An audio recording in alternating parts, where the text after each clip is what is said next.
guys. It's a beautiful day in San Antonio. Bright sunshine, temperature in the 70s, but not a lot of people will be outside. 18,000 will be in this building, the SBC Center, and the television ratings in this market will go through the roof.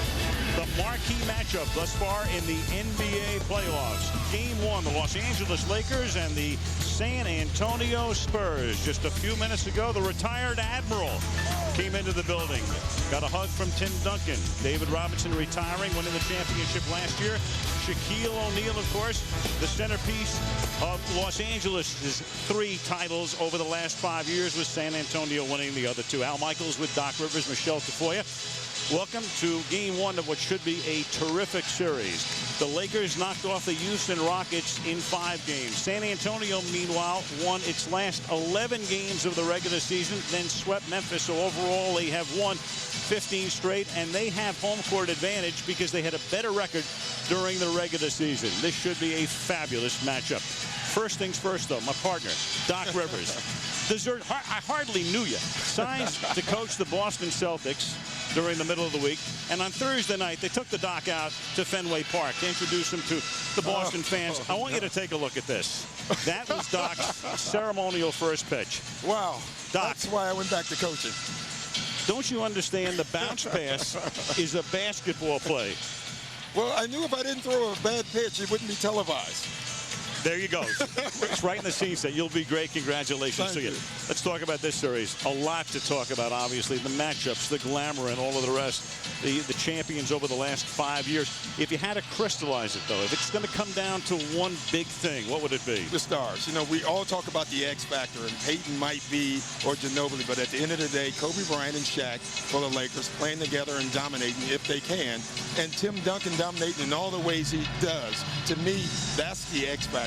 How well their stars dominate this series. Well, Duncan, in the 2 titles won by San Antonio, he was the MVP in the finals, and in the 3 won by LA, Shaq was the MVP in each of those. Now, the Bud Light starting lineups: Devin George, Karl Malone, and Shaq up front for the Lakers.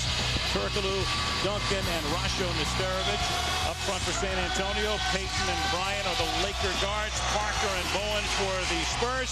And let's check in with Michelle Tafoya. Michelle. All right, Al, well, another key matchup in this game. Point guard, 21-year-old Tony Parker versus 35-year-old Gary Payton. Parker grew up watching Payton and says it's, quote, weird playing against him. So Popovich is going to keep a close eye on Parker in this first half. Popovich has said, quote, if Parker comes out like this is a cakewalk, I'll just do what I did in Memphis. I'll be a big sledgehammer on him at halftime. But Pop said he's confident, Al, that Parker will come out with what he calls appropriate fear. And Parker has been hot against the Grizzlies early, and the Lakers begin with a turnover as they try to get it into O'Neal, and it's out of bounds to San Antonio. Yeah, unlike the Houston series where you saw them double-teaming Shaquille O'Neal before the catch, you're not going to see that as much in this series. So Shaquille O'Neal will be involved in this series. Nesterovic gets free. He's a good shooter from the outside, and it's out of bounds off Tim Duncan. And the more he can make shots from that elbow area, the further away from the basket Shaquille O'Neal has to come. So it's a key matchup. He's the guy they picked up when David Robinson retired. Nesterovic had been with Minnesota. Was pretty much eaten up in the middle by Shaquille O'Neal when the Lakers knocked off the Timberwolves in round 1 last year. Gary Payton taking Parker into the lane, and then a little fall away is off the front of the rim. But O'Neal gets the rebound. Bryant goes in, and the first basket of the series belongs to Kobe and the Lakers. And that's the way they want Kobe involved in this series. With Bruce Bowen, probably one of the top 2 defenders in our league that is a non-big, they don't want him trying to score off the dribble. They want him scoring off the ball. And that's Duncan over Malone.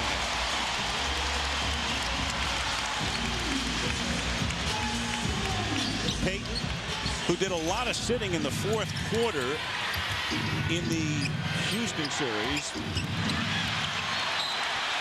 To his consternation, that's out of bounds, and it's off Turkoglu. Devin George will inbound. Devin was a starter earlier in the year. Then Rick Fox came back from his broken foot, which he sustained last year in the playoffs. George lost his starting spot.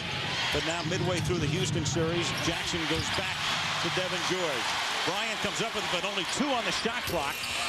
And Duncan gets the rebound. That's the way Tim Duncan has to dominate in this series. You know, he can't do it all scoring, so he has to do it all around.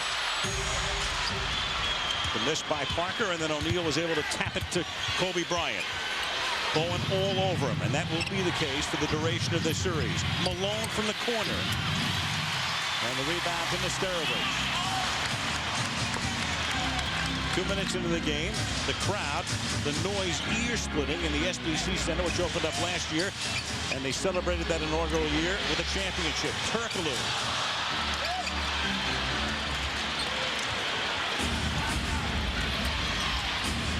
Bryant, who was tremendous in Game 5 against Houston, misses that one, and Duncan with the rebound.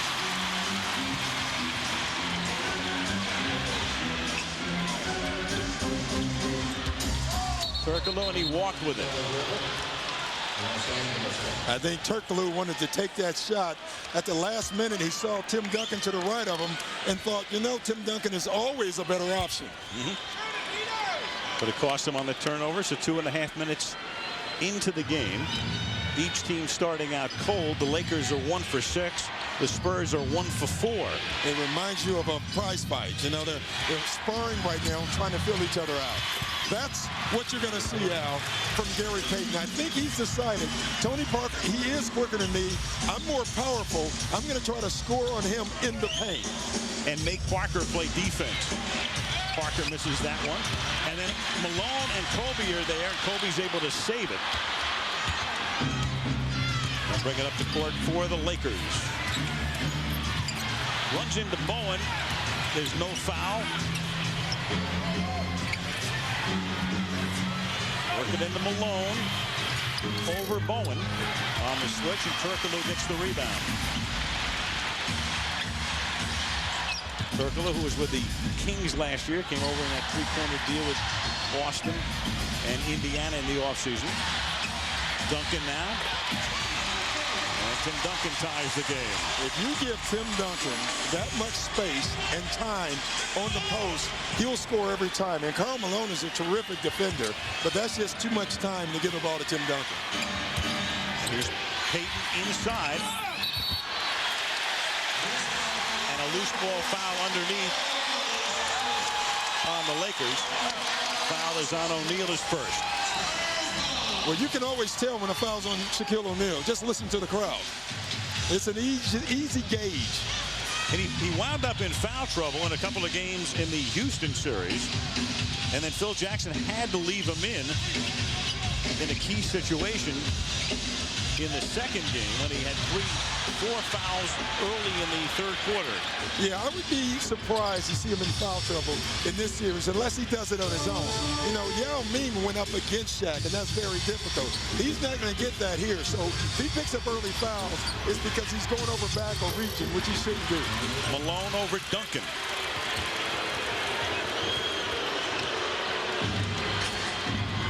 So it's been 2-2, 4-4, now 6-4. We've already played 4.5 minutes. I think Tim Duncan has to love right now the way the Lakers are guarding him. Devin George reaching in. I mean, they're not only going one-on-one, but they're staying very close to their players at home, so they're not going to give up the three. Right now, you can see they've decided that they're going to make Tim Duncan beat Karl Malone, and you give Duncan too much time, I think it's very difficult to stop him because he's so sound of a player. Greg Popovich, who's been here the entire Duncan era with tremendous success, last year's Coach of the Year, trying to win his 3rd title in 6 seasons.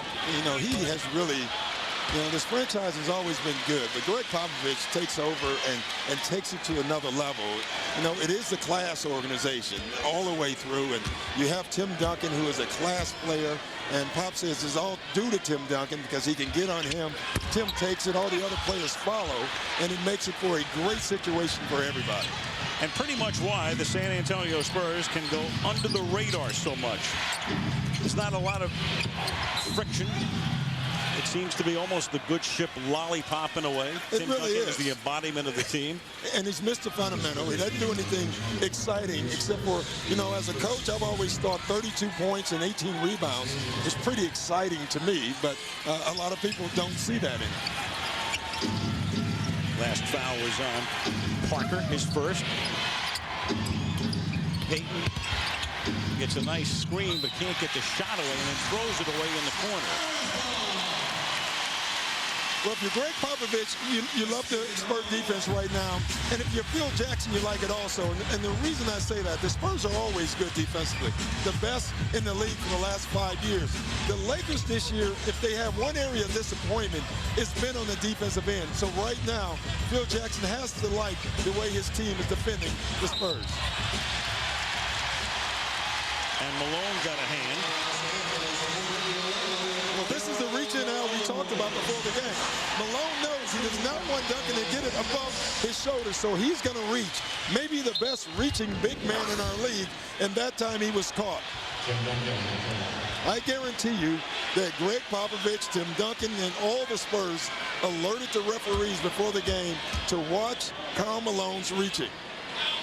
Dick Cavetta, Jim Clark, and Tony Brothers are the officials today.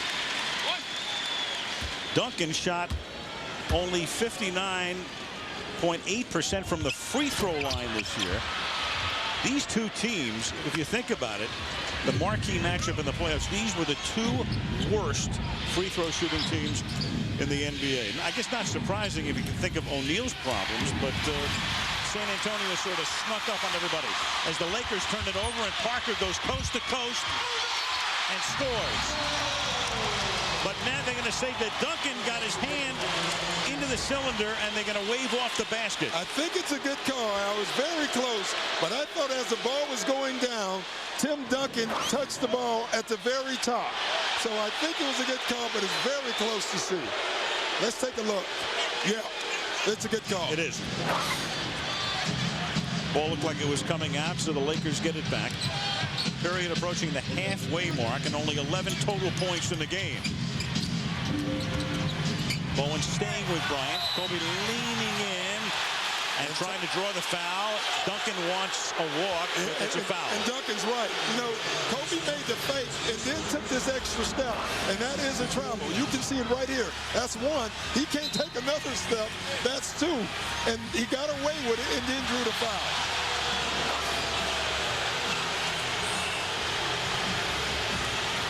If that's the number 8 guy on a team with a third guy off the bench, it's traveling, right? Yes, yes.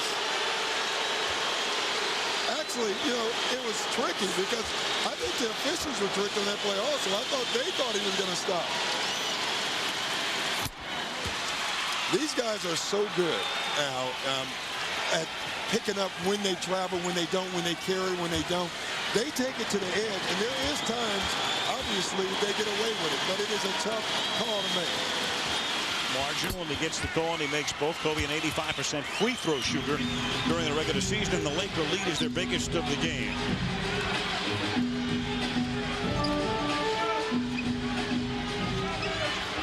The 21-year-old Parker will be 22 before the month is out. To Bowen.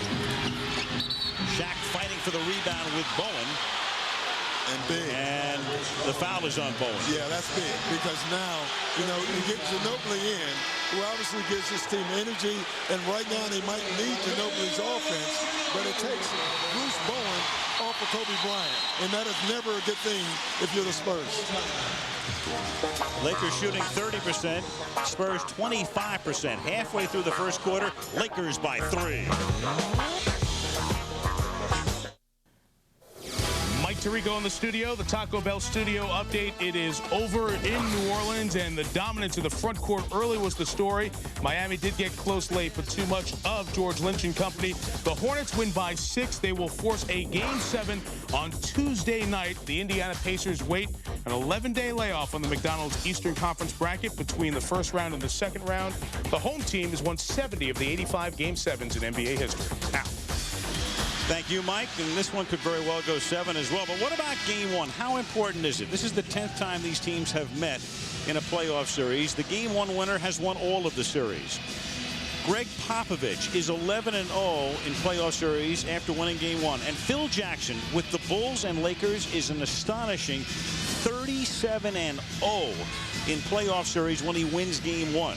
When Phil loses Game 1, he's 5-4. There's Popovich, who's been perfect. Jackson, meanwhile, 42-4 overall in playoff series. Popovich has won 2 titles. Jackson seeking his 10th. which would break a tie with Red Auerbach for the most in NBA history.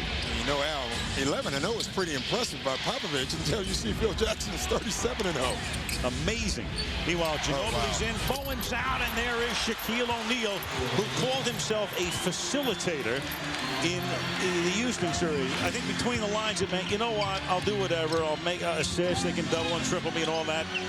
But he's not going to be a facilitator in this series, I don't think, Doc. I think he's going to score a lot more.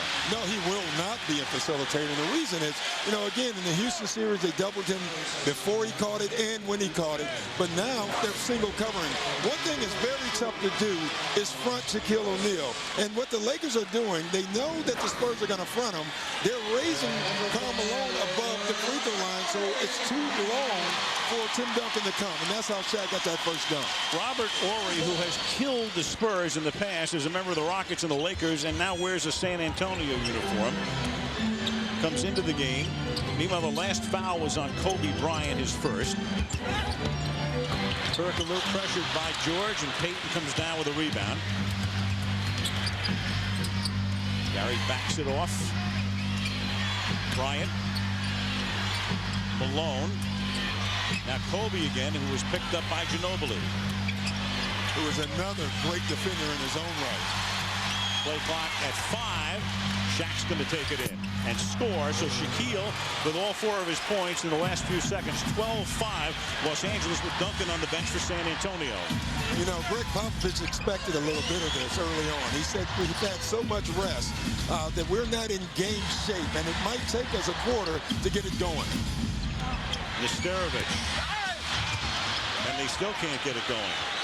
That's just the presence of Shaq. You know, Nesterovic had to fade a little bit further than he usually does because he knew that Shaq was around.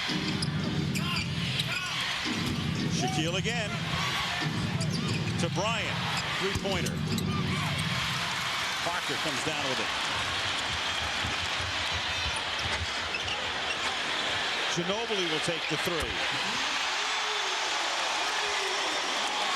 Ginobili was a starter for a lot of the season. Then Popovich put him on the bench. He comes off the bench for the last half of the year and came very close to winning the 6th-man award.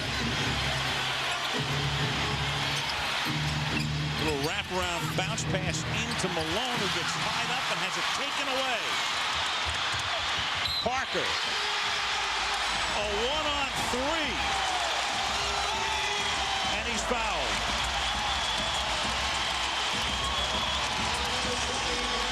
Now, this is exactly the way the Spurs have to play to win this series. You know, the first 7 minutes have been a half-court game. The Lakers will win that battle all day because they're just too big. But if you turn this into a speed series, I think the San Antonio Spurs win that type of game. Duncan came off the bench to salute the 21-year-old Parker, who grew up in France. He misses on the free throw, but they've shaved a 7-point deficit to 5. The foul was on Gary Payton. The Lakers are up by a deuce. With more than 3.5 to go in the opening period. O'Neal missing off the glass. Parker. Brown in the corner. And they've erased a 7-point deficit just like that. Devin Brown, local kid, grew up here, went to Texas, San Antonio. Energy, pushing the ball up the floor. That's the X factor that Ginobili brings when he walks on the floor. And for the Lakers, right now it's an X-rated factor because the Spurs are doing this with Duncan on the bench.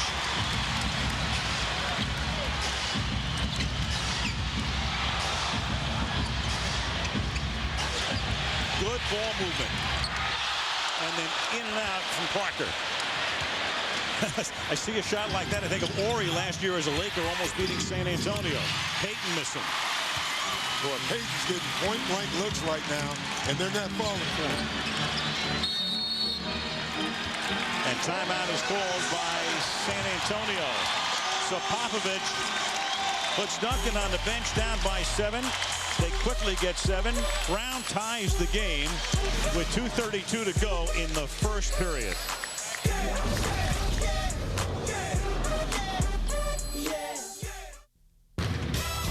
The NBA playoffs on ABC, brought to you by The Day After Tomorrow. When it's all on the line, play like there's no tomorrow. And Allstate, are you in good hands? Back in San Antonio, tied at 12, and the kid who tied it up was Devin Brown. He scored the basket that made it 12 apiece. He's a homegrown kid. I mean, as homegrown as they come. He grew up in San Antonio, attending South and San Antonio High School's West Campus, where he became the city's all-time prep scorer, 2,763 points. And he shed a few tears when his number 33 high school jersey was retired. He then went on to the University of Texas San Antonio, where he helped lead his team to the NCAA tournament in just his freshman year. Went to the tournament and then later saw his number 23 jersey retired there after becoming the school's all-time leading scorer. You know, he was known about town then, Al, but he says now people recognize him everywhere he goes. He told me it's a dream come true to be wearing the same uniform as his childhood idols George Gervin and David Robinson. He is a man about town right now and seeking a ring, something that some of his teammates have two of, others one. And he wound up tying the game and erasing a 7-point deficit while Duncan was on the bench. Meanwhile, Ori had come into the game when it was a 5-point deficit, and Robert has made a big difference as Malone shoots over him and misses, and here comes Brown bringing the ball back up court. Duncan is free, and over Medvedenko, who has come into the game for O'Neal. It's amazing when you watch Tim Duncan and handle the ball, catch the ball, shoot the ball. He's so sound now that it makes it almost impossible to guard him. And Malone loses the ball out of bounds. So Duncan comes back, and the Lakers have to put O'Neal on the bench and bring Medvedenko, Fisher, and Rush into the game. Bryant and Malone remain in the lineup. So Popovich was able to erase that lead with the big man on the bench. Now he's back in while O'Neal rests. It's a 9-0 San Antonio run.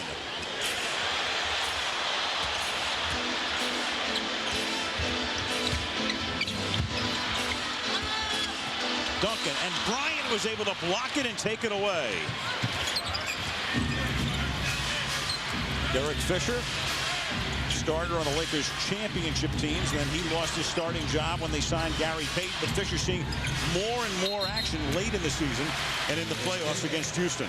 Yeah, he came through during the playoffs. Gary Payton didn't play much in the fourth quarter. A couple of games he didn't play at all.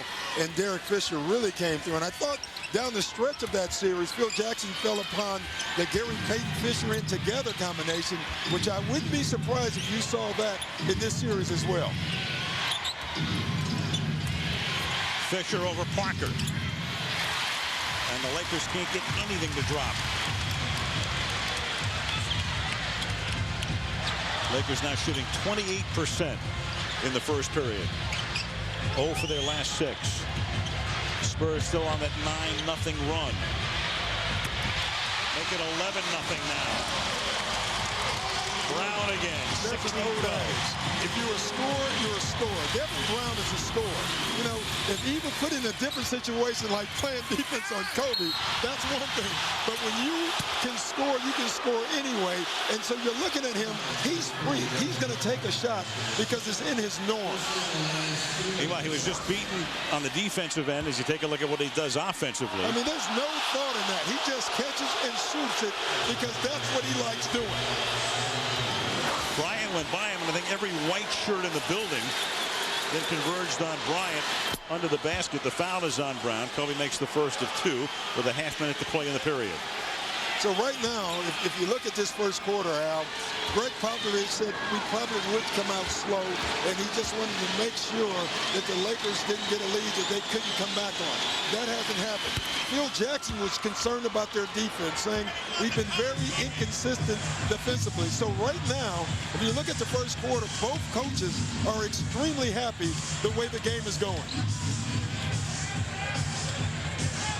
About a 3-second differential between the game clock and shot clock. Parker goes by Bryant as if Kobe was tied to the floor. He was. I mean, that was just speed. So the young player now wants to dribble around Parker just said, I'm quicker than you, and I'm going to use it. Meanwhile, Kobe with a bank shot that goes, and he traveled. That time they got the traveling call. Now, what Kobe is arguing, he's saying that he was bumped, and that's what made him travel. But it was an excellent call. See, this is the bump that Kobe is saying. I don't think it was enough. I thought it was a great call. 3 and a fraction seconds remaining as the final shot of the period goes in by Parker. Leaning forward, off balance, and the San Antonio Spurs, who were down by 7, a figurative nanosecond to go in the first period, up by 7. Wow, that's speed. All he did again, he puts the ball on the floor, and he says, I don't need a dribble move. I'm quicker than the guys are guarding me, and I'm going to get my shot off. This is ABC Sports, home of the NBA Finals. Spurs by 7.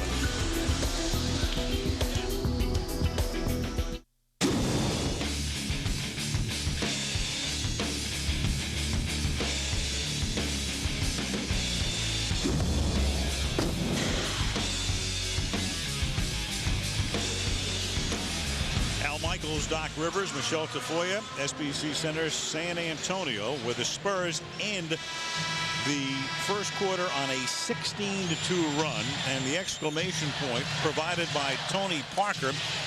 They inbounded the ball with 3.3 seconds, and Tony Parker, who earlier had left Kobe Bryant bolted to the floor, makes a leaning three-pointer at the end. Yeah, basically all he did was use speed. I mean, it's really neat to see a young player. This guy is 21 years old. Most of the young players in our league, they over-dribble the ball. If you're quicker than a guy, you don't need a setup move. Your setup move is that you're quicker, and that's what Tony Parker has done the last 2 times he's had the ball. And don't forget, Tony Parker is the guy, as Jason Hart comes into the game, Parker's the guy who is going to go to the bench because the Spurs went after Jason Kidd in the offseason. Kidd, of course, elected to stay with New Jersey. Otherwise, Parker would have been on the bench this season. Out of bounds to L.A. Tony gets his first rest here. All-time playoff wins. He won't be 22, Parker, until later this month. Bryant topping that list. Well, this is a key time in the game for the Spurs because Parker is off the floor. O'Neal can't put it back in, but gets a second chance. That doesn't go. A third chance. That doesn't go. Lakers had 4 shots at the basket. And I'm thinking that's the first time I've seen Shaq that close to the basket and decide not to dunk the basketball. I'm thinking he's thinking the same thing, too. I mean, the first one I thought was a sure dunk for Shaq. Instead, he just lays it in, gets it back again, throws it back up, gets it the third time, and that's the time he felt he was fouled, and he couldn't have dunked it. But that's unusual that you don't see him go stronger to the basket. Lakers are now 0 for their last 10, and Kareem Rush got an arm in there. I mean, this game has turned into Spur basketball over the last 4 minutes of the game. They're pushing the ball up the floor, getting shots early in the clock and executing their offense. And the Lakers, because of the Spurs defense, are getting no good looks right now. Duncan.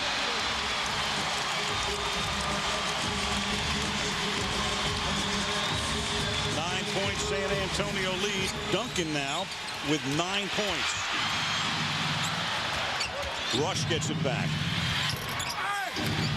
Medvedenko with a rebound. They missed 2 more, but at least Medvedenko will go to the free throw line. Yeah, you know, you look at the Laker offense right now, they're scoring on hustle plays, loose balls. Their offense is completely out of sync right now, and that is really unusual for Phil Jackson's Laker basketball team. And it's funny, in the interview when we talked to Phil yesterday, that's what his concern is, their offensive execution. He must have known something, Al. He's watching his team shoot 22% right now. TNT tomorrow, New Jersey and Detroit begin their series. And then Tuesday on TNT, New Orleans, Miami, that's a game 7. Sacramento, Minnesota on the other side of the West bracket. That's game 1 in Minneapolis.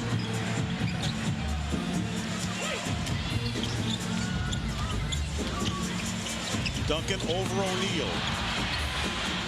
Fisher coming away with it. Guarded by Hart. Hart, a kid who grew up near the form in Inglewood as O'Neal bangs one home. You know, Al, I was just going to say, they started out the game going to Shaquille O'Neal, and the ball was moving in and out. They got away from that. The Lakers need to go back to Shaq.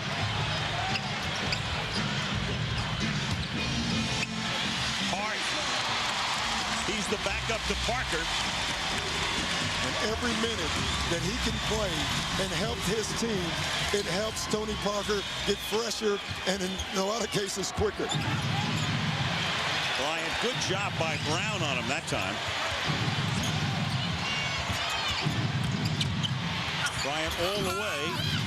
Can't get the floater to go, but he gets it back, banks it in, and goes to the free throw line. You know, I'm looking at these teams, Doc, and I'm thinking, we talked before, you think of San Antonio as one very big, happy, cohesive family. The Lakers are one very big, at least perception-wise, crazy, dysfunctional family. I think of it in these terms. If the Spurs are the Osmonds, the Lakers would be the Osmonds. No doubt about it. That is so true. Yet both families, in both cases, got to work things out. They're doing pretty well, the Osmonds are. All kinds of ways to win Peabodys and Emmys and all of the rest. Titles, NBA titles. Yeah, there's no one way. And if the Spurs win it, it's their way. If the Lakers win it, it'll be theirs. Bryant tried for the steal, and now Brown knocks Fisher over on his way to the hoop. And Fisher had position as an offensive foul. Derek Fisher is the best, and I keep saying it since Stockton has left. I have to give Stockton that credit, of drawing fouls, flopping at times. He is absolutely the best at getting offensive fouls. Now, the Spurs have one in their own right in Ginobili. Second foul on Brown. 4-point Spur lead early second quarter. Bryant. Caught with a rebound. Bryant has started the game 2 of 7. The Lakers are 7 of 27 from the field. And what's impressive for you, the Spurs, is Bryant is 2 for 7, and there is no Bruce Bowen guarding him right now because he's in foul trouble. I think you credit Ginobili, who has guarded him the most. Brown picked him up on a couple of forays down the floor.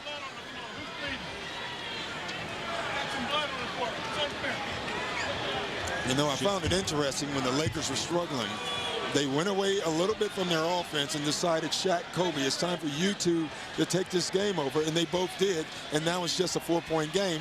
And that's what they have to do. And that's what Tim Duncan has to do whenever he senses his team in trouble. And Jim Clark, one of the officials, went over because there was a little blood on the floor. And, of course, it's Devin Brown, so you have to come out. You know, it's funny how when players are bleeding, they will hide anywhere on the floor. When Dick Bavetta blew the whistle, Devin Brown ran over to the deep corner. He knew it was him. He was trying to find a place where they couldn't find him because you know that means he has to come out of the game. And he has to come out, have it repaired. It's a sign of greatness. If you're a great player, they call a timeout when you bleed. If you're an average player, they sub you. If you're a sub and you have 2 fouls, forget about it. Now there's a timeout. 8:54 remaining in the first half. San Antonio leading Los Angeles 25-21.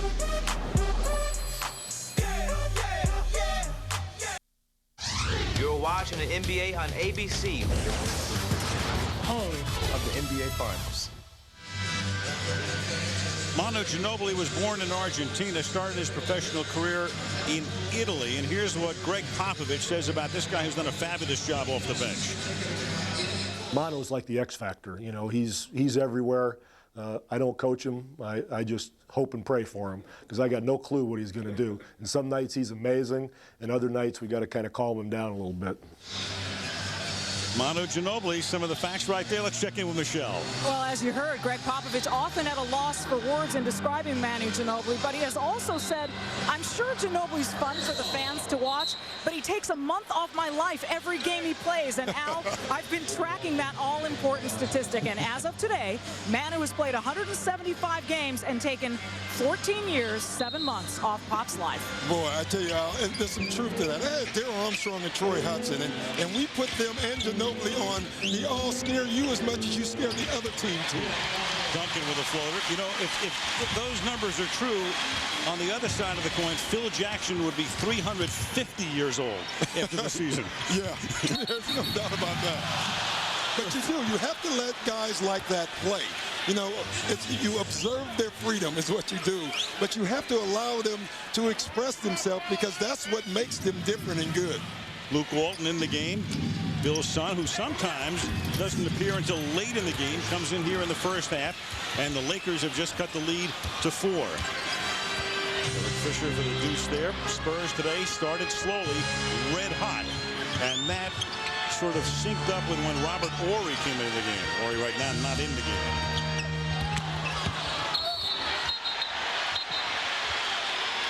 And Dick Bavetta comes in to signal a foul on the Spurs as Bowen and Parker come back into the game for San Antonio.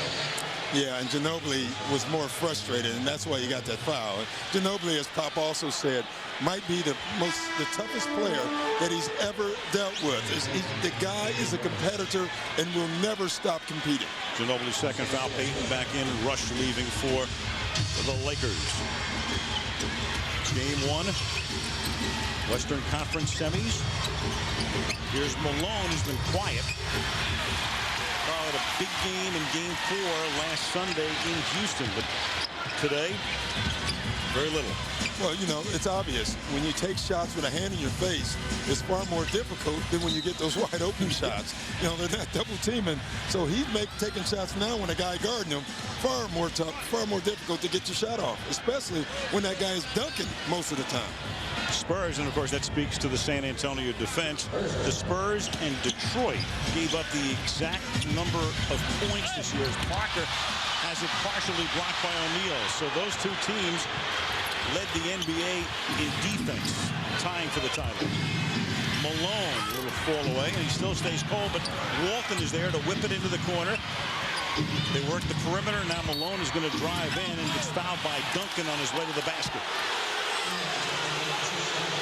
Great patience by Gary Payton. He just got on the floor, had a wide open three, saw Malone on the right side of him, got it to him, and drew a foul of Tim Duncan. Whenever you can get a foul from Tim Duncan or Shaq, if you're the other team, you're happy. Malone will go to the line. Spurs this year and Detroit, and Jackson's going to... Well, Jackson and Tim Duncan are getting into it right now, and I've never seen that before from either guy. Phil knows how to push every button. Yeah, but you know what? That's a good button to push. If I'm the guy guarding Tim Duncan, I'm looking at Phil Jackson thinking, Coach, be quiet. I don't need an angry Tim Duncan. The Lakers are 8 of 8 from the free throw line. That will tell you another thing, as Popovich also wants to get into the act. It shows you that Shaq hasn't been to the line. Yeah. The Lakers are 8 of 30 from the field and 8 of 8 from the free throw line. You know, when you hear 8 of 8 with the Lakers, that's an assumption now that Shaq has not been to the free throw line. Yeah, there you go. But there's a lane violation. Tim Duncan playing the international rules. Well, you got guys from Turkey, Argentina, the Virgin Islands. Sort of international. Yes. That doesn't count as a miss, by the way. That's like no play. It's like a wave off. And the Lakers are now 9 of 9 from the line as Ginobili sits, and that's kept the Lakers in the game. Down by 2, 7:25 remaining in the first half in San Antonio.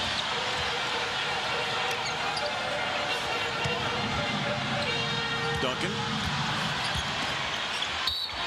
And then Walton comes in on the front end. And a foul. You know what Duncan does a great job of baiting? He was not looking for his shot. He was trying to get Walton to keep digging, get deeper and deeper so he can get his other guys wide open shots. Foul on Walton is his first.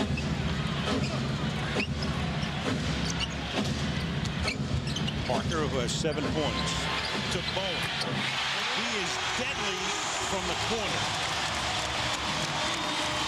Last year led the NBA in three-point shooting percentage. Boy, Shaq is deep again. You can see it right away. Malone lobbing it in there, and Shaq drawing the foul. They're calling it 3 seconds. Ooh, 3 second on Shaq. Crowd thought it was a foul initially. Jackson thought it was a foul. So come on. I tell you, he went from one side of the lane to the other, and I couldn't tell if he was in the lane or not. You could see it. I mean, that's a pretty quick 3 seconds, I must say. That's 3 seconds and fast forward. Yes.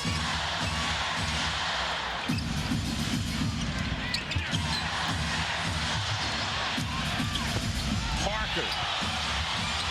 Nesterovich is there with a left hand to put it in. You can't teach speed. You can't.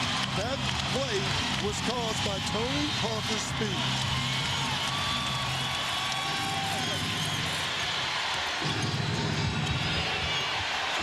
Walton gets it back in the lane. Crowd wants traveling. Clock down to 5. Duncan with a steal. Bowen to Nesterovich. Malone clearing the boards. Halfway through the second period.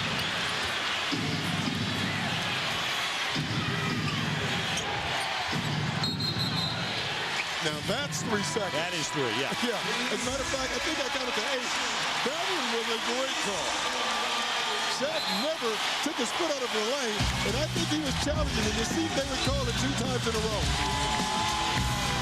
Spurs by 7.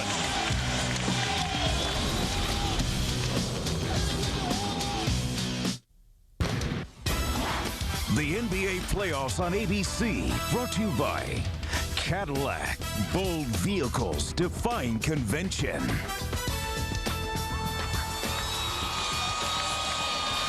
San Antonio, the San Antonio River. Back-to-back 3-second violations, Doc, on Shaquille O'Neal. Yeah, you don't see it very often, but I tell you, the first one was quick, but the last one, watch. 1, 2, he never takes his right foot out of the paint. I bet that's about 9 seconds now that he's been in the lane, and it was a good pickup by the official. I do think Shaquille O'Neal was thinking, they just called one. It's no way they're going to call this other one, so I'm going to try to cheat the rule a little bit. Smart play by a veteran player. Unfortunately for him, there's veteran officials in this game, and they caught it. They've been there before. The Lakers have turned the ball over 3 times on their last 3 possessions. Duncan's the only guy in the game in double figures. He has 11 points. Bryant has 9, but Kobe is 2 of 7 from the field, 5 for 5 from the free throw line. Nesterovich saves it. George staying with Turkoglu. Shot clock down to 5. O'Neal gets the rebound.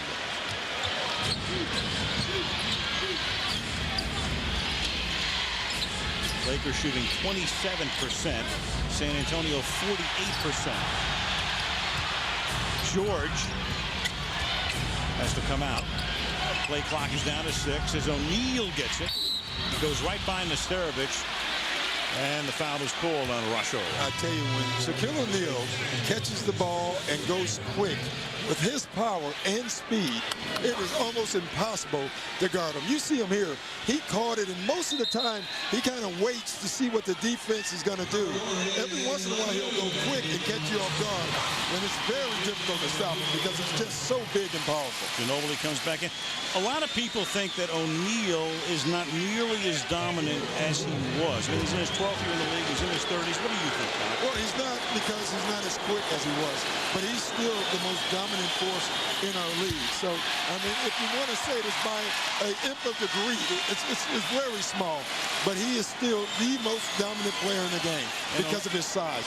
What people miss in Shaquille O'Neal, because they see this size, is his athleticism, his hands, his quickness, his passing ability.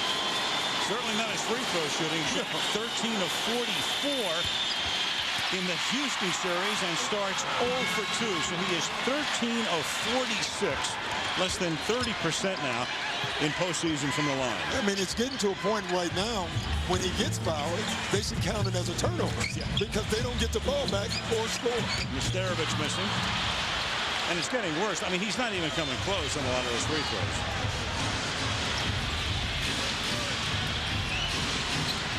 4.5 remaining in the half.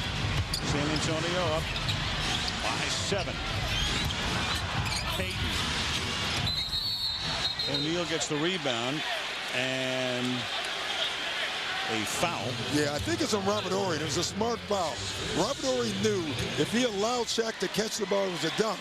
So he fouled him before he could catch the ball, and knowing that though it's penalty, at least he doesn't get the 2 points. So smart foul by Robert Horry. O'Neal goes to the line as Popovich goes over things with Parker. Meanwhile, how does Shaq stack up historically from the free throw line in postseason play? I'll tell you one thing. He has real good company. He's now 0 for 3. Take a look at this. In one series, Shaq, the lowest free throw percentage ever in the Houston series, and Chamberlain, and that would figure, will have the 3 next worst percentages. And you know the other guy who was a terrible free throw shooter is Bill Russell. You know, it's funny, these big guys struggle shooting free throws. Ginobili missing. But one thing, an addendum to those numbers, is that all of those teams, Chamberlain's 3 and O'Neal's 1, they won the series.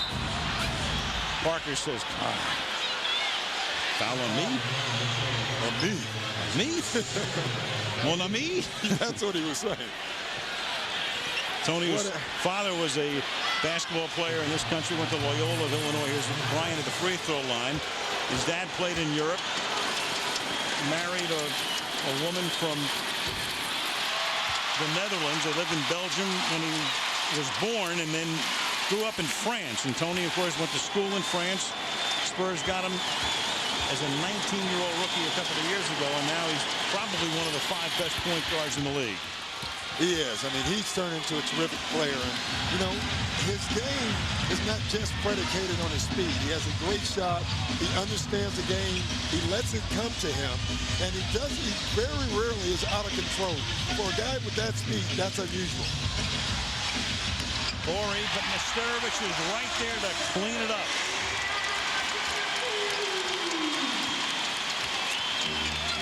The Spurs defense right now, and again, they have the Lakers completely out of their offense.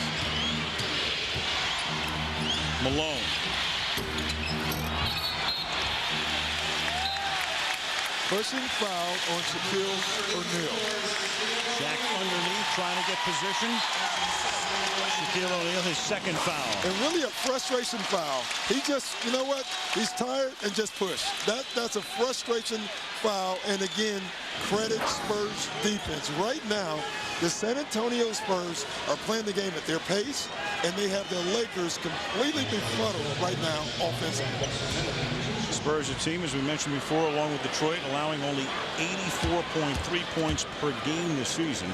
They're the only teams in league history to allow fewer than 85 points a game in an 82-game season, as Nesterovic misses the first of 2. Hide the kids, you know, right now with the free throw shooting. It's well, the 2 worst free throw shooting teams in the league, but 2 of the better teams in the league, no doubt about that. Spurs by 8 at the break. 3:31 to go. Back in our Times Square studio with Byron Scott and Tom Tolbert. Mike Tirico, a reminder the Verizon Wireless halftime report is coming up. What have you seen so far in this game? Well, so far, Kobe hasn't been able to get on track. Bruce Bowen had 2 fouls early, and he's still only 2 for 7. So look for Kobe to get a little bit better in the second half especially. I think the Lakers are doing a horrible job making Nesterovic pay for fronting Shaquille O'Neal. Learn how to throw a lob pass, for God's sakes. Well, highlights of a crazy and contentious Game 6 that forced a Game 7 in the last Round 1 series. Back to Al Doc and Michelle. All right, thank you, guys. The Lakers down by 8. The Lakers are shooting 25%. They're 8 out of 32. You know, Malone, Doc, and Payton come over to win a ring after illustrious careers with Utah and Seattle, respectively. The 2 of them in this game are 2 for 14. 2 for 14, and, you know, they both have had good looks. Malone is being defended a little bit differently than he was in the first round with Houston. Payton has had some pretty good looks early, and now lately he's not been involved in the offense. I really thought that Payton would try to go to the post more in this series. I thought he tried it early on, missed a couple, and then has come out away from the basket.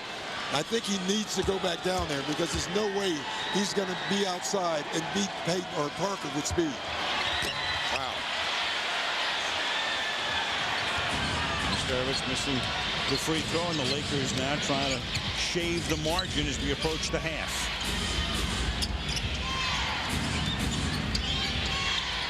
Bryant, 4-3.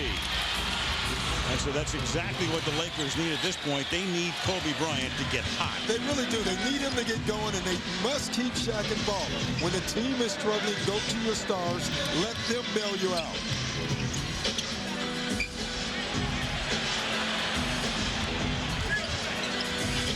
Shot clock, 6. Bowman, he's deadly from the corner. He takes almost 90% of his three-pointers from the corner. That one was in foreign territory for him, and a foul away from the play called by Dick Bavetta. Yeah, that wasn't his spot. That was too far out of the corner for Bowen. Not comfortable, but the hands of Tim Duncan are amazing. That's why he's a great rebounder. You have to be a great rebounder. You have to be strong, tall, be able to get rebounds out of your area, and you also have to be able to keep the ball alive. Watch this. Tim Duncan doesn't have a good grasp of the ball, but he keeps it alive, and he still is able to bring it in. Fouls called on Gary Payton, his second. Duncan is 1 of 4, now 1 of 5 from the free throw line. And we can tell you next Sunday, coverage of the NBA playoffs continues. We'll be in L.A., Staples Center, site Game 3, Lakers Spurs. Next Sunday. Well, I tell you, Al, every high school coach right now is going nuts because they're telling their kids to shoot free throws, and that's what wins games. And both of these great teams are dispelling that rumor right now. And the Spurs are 1 of 9. The Lakers really staying in the game because they've been decent from the free throw line. I say decent, you know, Shaq is 0 for 4, but the rest of the Lakers are 10 of 11. Foul is on Duncan. That is his second. And here we go again. Oh, boy. You know, we just had Duncan. Now we get O'Neal. But, you know, it's funny. You can make too much of free throw shooting. Again, I go back to the fact these are the 2 worst free throw shooting teams in the league. But in a lot of power polls, they'd be, you know, 1, 2, 3, 4, somewhere in that category, along with maybe Minnesota and Indiana right now. Yeah, that's because these 2 teams have the best talent in the league also. And talent at the end of the day will override the poor free throw shooting. And on mark, Shaq just steps up and makes both of them. And both of those look good. Extra editions of the LA Times coming out right now. 2 straight for O'Neal, 34-31 San Antonio. Difference in this game is the huge disparity in shooting from the field.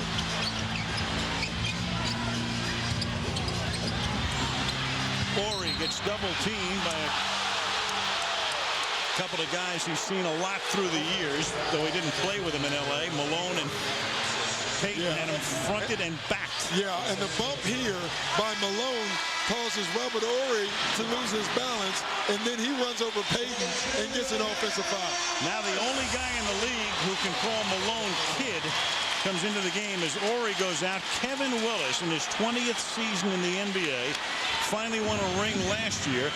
Played a lot the last time they met in the regular season, Doc, and was very instrumental in providing a lot of energy for San Antonio in LA on April 4th.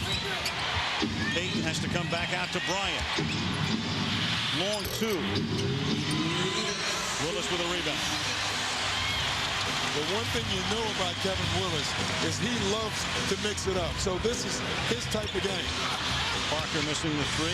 That rebound bounced off the floor and above the backboard. The officials check with each other, and they give it to San Antonio. You know, you look at Karl Malone's body, you look at Kevin Willis' body, and you look at Jack Ramsey over there doing the radio. Those 3 guys have the best bodies in the building. Ramsey could win a gymnastics championship.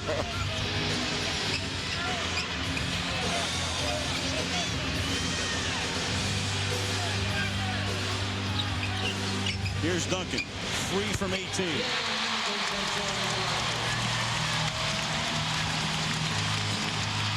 Minute and a half to play in the half in Game 1. Game 2 here on Wednesday. Game 3 next Sunday. The Lakers, meanwhile, among other things, will fly home after the game. They're treating this like 2 separate road trips. And that was a big story earlier. Foul call here. Phil Jackson has opted, since they have to be here again on Wednesday to fly the team home after the game. That's almost a 3-hour flight. Practice in L.A. Monday and Tuesday, and then get back on the plane and come back here Wednesday. That's been done a lot in the past, but on shorter trips, Doc. Yeah, it's a long trip, and I think what Phil Jackson is saying, number one, is this is an afternoon game. So they're going to get back at a decent hour this evening and be able to sleep in their own beds. And I always think that there's a value of sleeping in your own bed. So not a bad thing, but I think coming back that 3 hours is tough. O'Neal made his last 2. 2 of 7 overall. You can go to the NBA store on NBA.com to order a lot of good merchandise. The NBA store online at NBA.com. You know, again, you look at both teams. The Spurs you knew would play great defense. If you're looking at Phil Jackson, as bad as things look right now, their offense is out of sync. They're only down 5 points, and the Spurs only have 36 points in their own right. And that's amazing. And look at that disparity. If you're shooting 26%, you're normally down by a lot more than 5 to a team like San Antonio.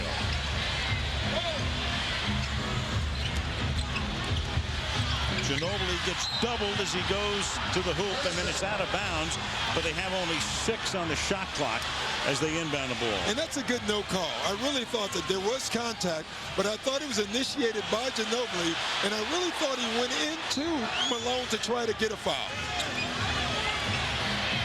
That's Duncan off the glass. That's why you want a great player, because no matter how much time's on the clock, you always have that option.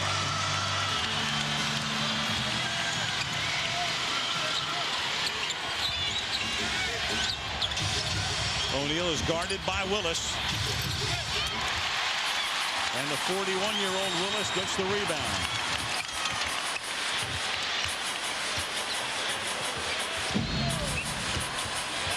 Brown for 3. So Brown comes back in the game and provides another spark as he did in the first period. And the Lakers take a timeout. So they were chipping away at the lead. Looked like they'd have it close in the half, and all of a sudden it's San Antonio by 10.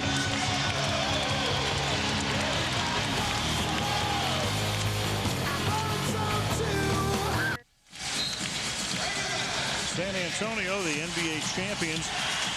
You know, Doc, their position, much as they were last year, good finish at the end of the regular season, I think they might be even better positioned this year than they were last. Well, last year it was a surprise to them. I don't know if they realize how good they were or could be. This year, they honestly believe that they're going to win the World Championship. And I think of all the differences in these teams this year and last year, that's the difference. And also that Parker and Ginobili have taken more of a scoring role now for the Spurs and taken off some of that load on Tim Duncan. And on top of all that, here's San Antonio kind of sneaking their way to a championship last year. Now a lot of people would not be surprised. And this is a team that still has about $10 million in cap room. So they're a team on the rise. Yeah, I think R.C. Buford and Greg Popovich have built this team perfectly. First, you start with Tim Duncan. You know, Ginobili's going to be a guy that they're going to have to deal with soon contractually.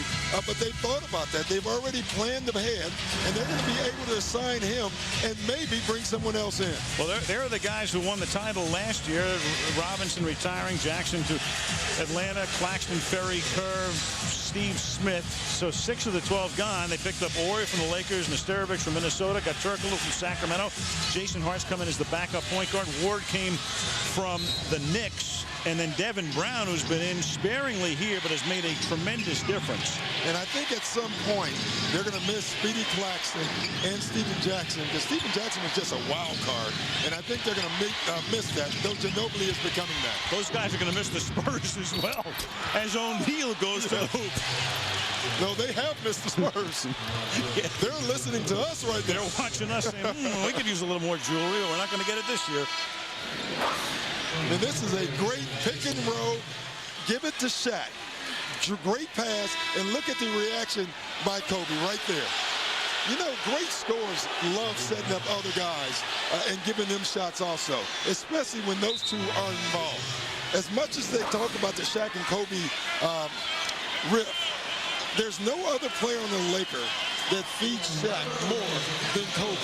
We pointed that out last week. The most assists for Shaquille O'Neal came from Kobe Bryant, despite Bryant missing a number of games this year, and Peyton playing in every one of them.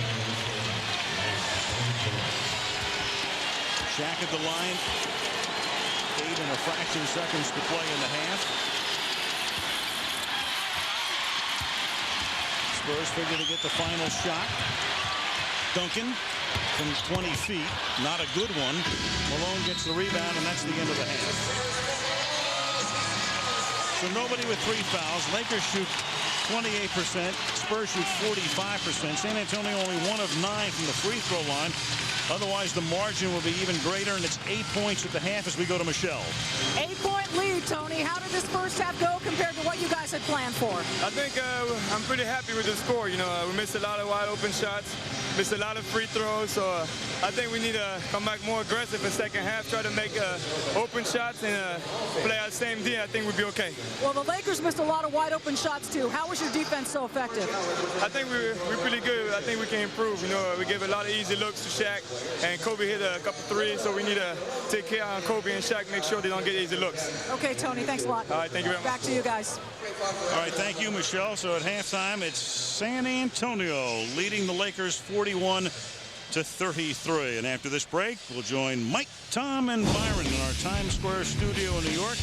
They'll be along with the Verizon Wireless halftime report. Game 1 at halftime.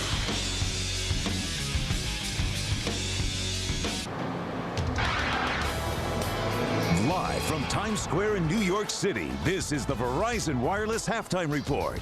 Now, your host, Mike Tirico. Well, game 1 of round 2 has the Spurs on top by 8. Tim Duncan and the Spurs struggling at the free throw line. Their field goal percentage is better. This is more of the type of game that they are comfortable in, and the lead is 8 at the break. Welcome to the Verizon Wireless with Byron and Tom. I feel like I've sold everybody a bill of goods saying this is the best the NBA has to offer. That was hard to watch at times. Even though it was very entertaining and well contested, it was just bad basketball. There wasn't a lot of offensive efficiency in the first half anyway. I mean, you got a better chance of finding a beer in Utah on Sunday than you do offensive efficiency in this game. It's got to get better, though, doesn't it? Yes, it does. And Tony Parker would be one reason it's going to get better. Because, Byron, he did the things that you talked about in the pregame. Yeah, he really did, Mike. You know, he was able to penetrate that middle and get to the point, get to the basket on the Los Angeles Lakers. And they didn't do a real good job on the defensive end, especially in transition, allowing him to get by him. But this is one of the best defensive players in the league, Kobe Bryant, and he just blew right by him and got in there for a layup. This is the playoff. You can't allow easy baskets in the playoff. And this is just athleticism and just a great player really starting to fill his oats and starting to knock down some shots. And he got these guys going early when this game really was going on a bad way. I mean, Tony got some excitement back into the game, and hopefully if he can continue to do that in the third quarter and the second half, you know, they're going to be in pretty good shape. But you start to see trends in types of shots teams are getting. Show us. Well, I think when you look at this series, a common thread throughout the games may be open looks. And I think the Spurs are going to have a better shot at getting open looks than the Lakers. And you can see right here, Duncan, easy. In fact, he's better from 18 than he is from the free throw line. Parker, right there, Devin Brown, easy shot. Duncan drawing the double team. Layup. The Lakers aren't getting these type of looks. Suck the defense in. Bowen, wide open shot. They had many more wide open shots in the first half than the Lakers did it, and this could be a theme throughout the whole series because they got guys in Duncan and Parker that can create shots for other people, and they're a better defensive team, so the Lakers aren't going to get the same open looks the Spurs get. As you fix your collar, because it's bothering me, I have a question for you. I didn't know whether to go. I didn't know whether to go like Clinton Portis. You know how he did in his press conference where he kind of had it open like this. Do that. That's kind of cool, right? That looks much better. But listen, got any gold chains for me? Not right. Actually, I have one note. Okay, I'll just keep it like this. We were having conversations. We watched the first half in the back about the style of play. It's a Spurs-type game, but you made a very good point because we don't know what the Lakers' style of play is right now. You know, you look at every team in the NBA, and the Spurs are get it to Duncan, Parker penetrate, defense. The Kings are get up and down the court. Mavericks are really get up and down the court. Nets get up and down the court. Detroit is defense. Every team has a style. What is the Lakers' style? I don't know what it is. They're not an up-and-down team. They're not a great defensive team. They just throw a bunch of talent out there, and I think they hope, you know, that will get it done. And usually they have enough talent to get it done, but I still don't know what the Lakers style is. Well, my problem is style. You're right about style, but Tom, what is your style right now with this collar? I'm trying to figure out. I'm looking at this collar, and I'm still trying to figure out what is your style with this collar. I have no style. I have no style. I am a style wreck. We got to help him out. Is what I am. We got to help Tom out. I'm a mess. He is style challenged. It has been stylistic, pretty basketball in the one remaining first-round series, but boy, it has become very heated between, sorry for the pun, Miami and New Orleans. That wasn't intentional either. Baron Davis-Tom didn't shoot much in the first half of this game. No, he didn't, but he made, I think, 2 out of the 4 shots he took. But the reason the Hornets won this game, inside dominance, outscored them 62-32 in the paint. If they want to win Game 7, that's what they're going to have to rely on, inside dominance. And Davis dished out a playoff career-best 12 assists. But Robert Tractor Trailer started what has continued throughout this series. A very, very physical series made harder on the 2 officials working because Joey Crawford, the veteran official who's worked more playoff games than any official in the league, was lost in the first quarter to a foot injury. Down 19, the Heat charged back. Lamar Odom a 3. They're making a little run. And then Robert Trailer is called for a technical foul here. The words, he is eventually called for another tee and ejected. And all the offense ended up coming at the free throw line. Then this spinning hoop by Caron Butler. All of a sudden, a 19-point game was 6. And then Butler again made it a 4-point game. And the Heat, who were trying to close it out on the road, thought they were getting back in it. But Rasul Butler misses this wild 3 as time ran out. The opportunities did. And then at the end of the game, a fan, unfortunately, gets involved. And Caron Butler comes back. The whole undercurrent of this series has been, it's been an orphan series, forgotten by many people. As you look at the McDonald's NBA bracket in the Eastern Conference, it's the only one still going in round 1. They'll play Game 7 on Tuesday night back in Miami, where the Heat have won 15 consecutive games at home in the American Airlines Arena. So, we've had the home team win the first 6 games of the series. That hasn't happened in the NBA in 6 years, and now we are faced with Game 7, and one of the first things you look at, who's at home, because the home team's 70-15 in Game 7s. Well, you know, obviously Miami's at home, and this is a great opportunity for them to close out this series. But I said before this series started, and I disagree with my man Double T over here, New Orleans will win this series. They will win in Miami in Game 7 because, number one, mental toughness, and they're a much more physical basketball team. And I thought Tractor Trailer came in and changed the whole attitude of the team because of his physical play, setting great screens, being aggressive, and it kind of got everybody else involved in that style of play, and they were able to just take Miami completely out of the game. Well, Tom, you've watched these games in this series. We're going to show you how physical it's been and how nasty it has been. This is just the last couple of games. Games 5 and 6, we've had 11 technicals. Now you get to a Game 7 situation when this has been happening.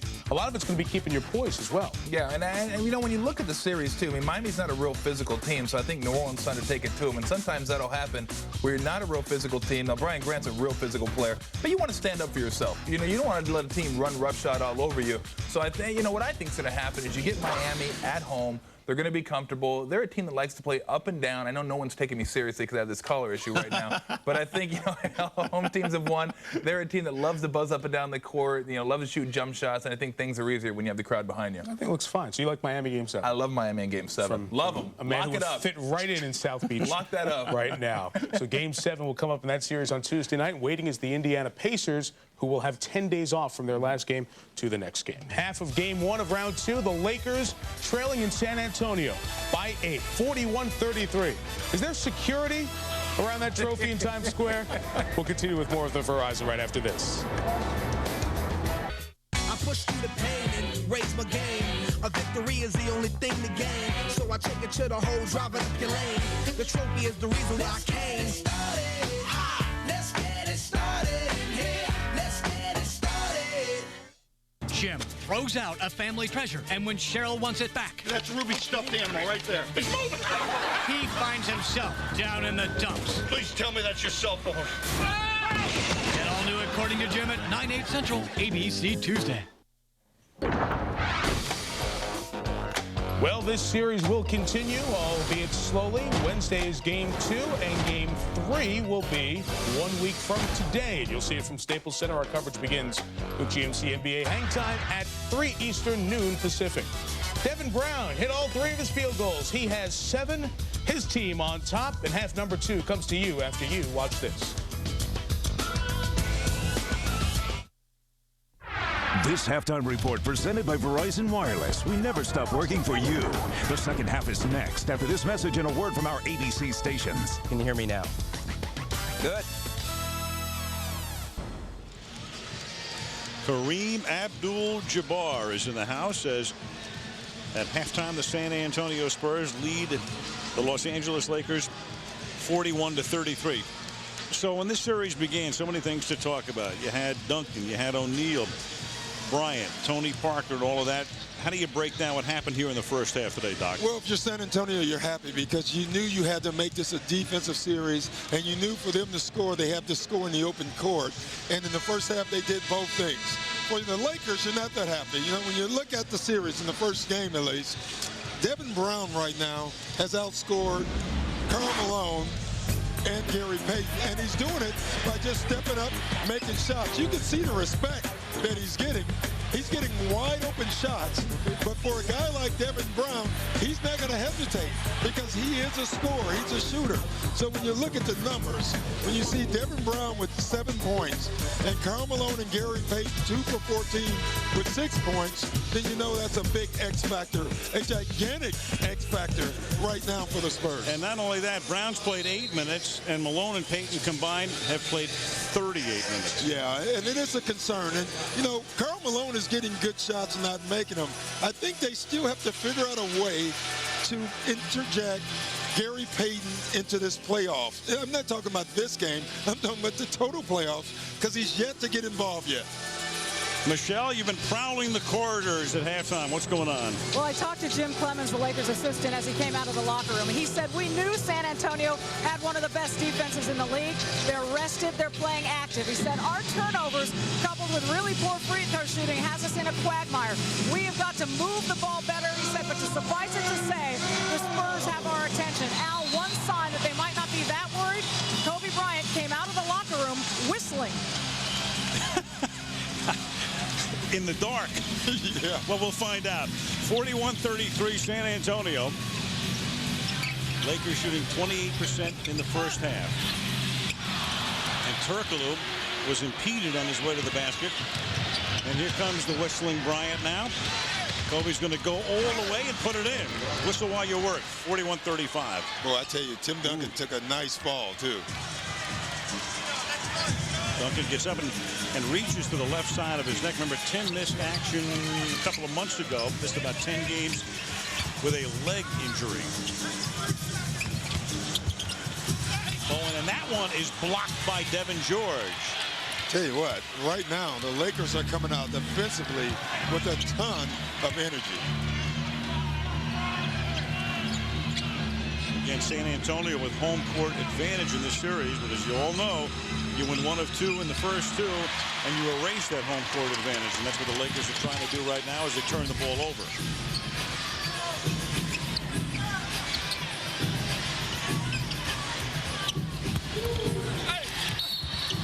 And Parker gets fouled as he drives underneath. And you can see here, I mean, great move, number one. Kobe is really using his speed to get around, and then you can see Duncan tumbling backwards. Foul on Gary Payton, his 3rd, and the Spurs, and this is the only reason the Lakers are even this close. They're now 1 of 10 from the free throw line. Yeah, that's the story right now in this half. The first half, you look at the Lakers, they make 12 free throws, and the Spurs make 1. That's the difference. 42-35. Two teams have won the last 5 NBA titles. And O'Neal goes to the basket, goes down, gets fouled by Nesterovic on the way down. And you can see Nesterovic tried to foul him hard. But again, if you allow Shaquille O'Neal to get the ball above his waist, it's over. A foul, you're a flea. You know, I don't know who said it, but everybody's an ant to Shaq. Some are big ants, some are red ants, some are small ants, but at the end of the day, they're all ants. And that's a great example. And Shaq wearing that sleeve or brace on his right knee, which has been bothering him. We talked to him last night. It's like he doesn't even want to think about it. He says, you know, you got to feed the dog all the time, and he won't be hurt. It sounded very prophetic, and I went to, you know, to sleep last night thinking about it and saying, does that mean? Feed the hungry dog. Feed the hungry dog. Yes, that's my guess. Duncan. Wow. Puts it in from the lane. 44-37 San Antonio.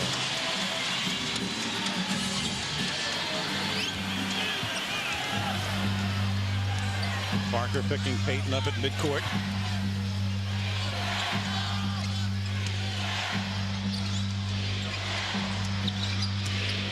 Kobe couldn't get free off an O'Neal screen and settles for a long three-pointer to make it 44-40. Boy, he got it in his rhythm, though. It's pretty impressive. Got his feet set, got a great look. And you're not going to see Kobe Bryant get that many looks. Three-point attempt here. Bowen missing that one, but Parker gets the offensive board.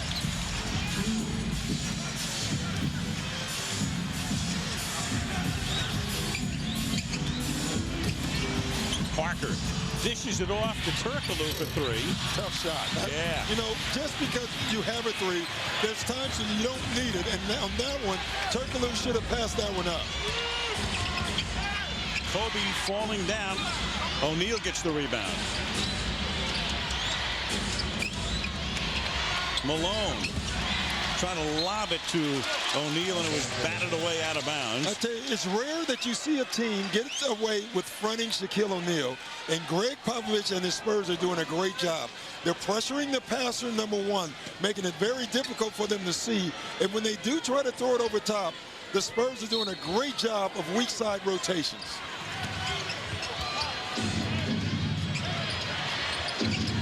O'Neal backing into Nesterovic and puts it in. It's a two-point game. Maybe Kobe knew something coming out of halftime. O'Neal now with 14 points. He has 11 rebounds. Duncan has 17 points. And as he's going down, he walks with it. So the Lakers now with a chance to tie it or even take the lead. And we played less than 4 minutes here in the second half. Karl Malone pulling the chair once again. He does it as well as anyone in the league. Tim Duncan was looking for his body, couldn't find it, lost his balance, traveling. We've had more traveling in 3 seconds in this game than the entire NBA season. And George drives to the hoop. It doesn't go down, but he gets fouled on the play. Turkoglu commits the foul. And George now with an opportunity to tie the game. But it was all set up by the cut and pass by Karl Malone. Right now, the Lakers spacing is different than it was in the first half. They were out of sync completely in the first half, and they have found something to go to, and everything so far in the second half has been at the elbows. A lot of elbow action for the Lakers. They're getting the shots they want. George's first point of the game makes it a 1-point differential. Ginobili has come in as Popovich counters. And great substitution, because it's clear right now that the Lakers are playing with more energy than the Spurs. So who do you bring in? Ginobili, Mr. Energy. Turkoglu sits, and the Lakers have just erased a 10-point deficit. It was 41-31 San Antonio. The biggest Laker lead was 7 early in the first quarter. Tied at 44. Parker all the way, and O'Neal swats it out of bounds with 8 seconds on the shot clock. Boy, that was close. I tell you, Parker had nowhere to go. That was very close to goaltending, but I thought it was still on the rise. It has to reach the apex before you can call goaltending. Fourth block by Shaq. Air ball here, but it's caused by a foul. And Malone says, I think it was a good call out. When Tim Duncan went up, Karl Malone went up under his body and took his balance away. Watch here. He's going to come up under him, and there's the foul. That's a very good call. And that's the new defensive theme now going on in our league. Very tough for the officials to see it, because usually they're blocked out by the body. Duncan is 1 of 7 from the free throw line. He has 17 points. He's 8 of 11 from the field. 1 of 7 from the stripe. It's still in vogue, stripe, Doc? Can I use charity stripe? Yeah, right now, anything charity would be good when we're talking free throws.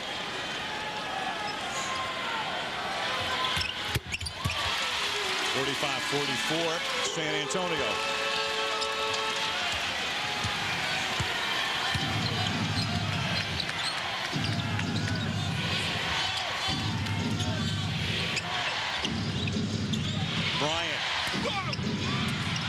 O'Neal takes it away from Nesterovic and then tries to blind pass it into Bryant, and he gets fouled by Bowen. Or out of bounds on Bowen, and really great recovery by Bowen because Kobe was open. That's an amazing recovery job to even get a hand on the ball by Bruce Bowen. So meanwhile, Kobe pinwheeling that shoulder, which has been injured during the course of the season. In fact, at one point in March, it looked like he'd be out for a long time as the Lakers take the lead on Malone's two-pointer. See, that's the difference right there between Turkoglu when he took the quick shot and Malone. Malone didn't feel it when he first got it. He gathered himself, got his feet together, and he makes the shot. Experience. You know, Kobe was still massaging that right shoulder as he came down the floor. And I like what Gary Payton is doing now. Whenever Parker gives the ball up, Payton is denying the catch back. Good defense by Gary Payton.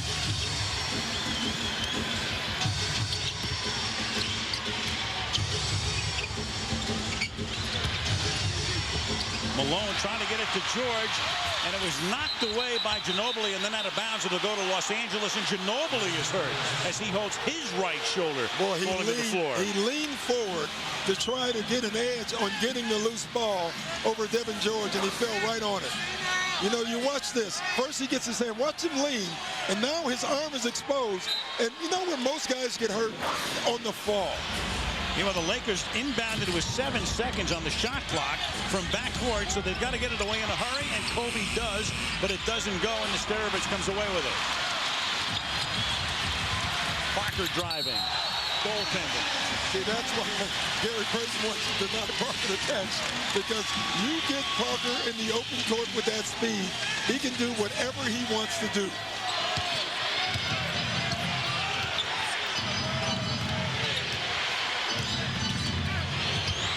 Bryant all the way, scores, gets fouled. He faked like he was going to throw it to Shaq. Nesterovic turns his head. Amazing play. I mean, these are the plays that great players can make. Watch the fake right there. You see Nesterovic? He turns his head. Unbelievable.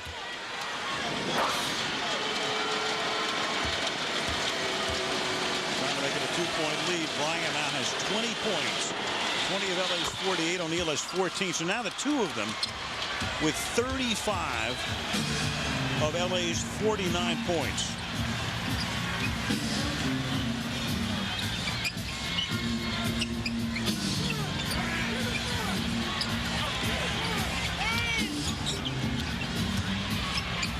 Ginobili behind the line for three. All Tim Duncan. That play was all Tim Duncan. He waited, he baited, he waited. He forced him to finally double team him, and right when he did, Ginobili gets a wide open three. Those are the things that people just don't see, the greatness in Tim Duncan. The old wait and bait trick. O'Neal from Bryant. Oh, Kobe Bryant. You know, and you can see that. Halfway mark, third quarter, game one. This figures to be a tremendous series. 51-50. Lakers.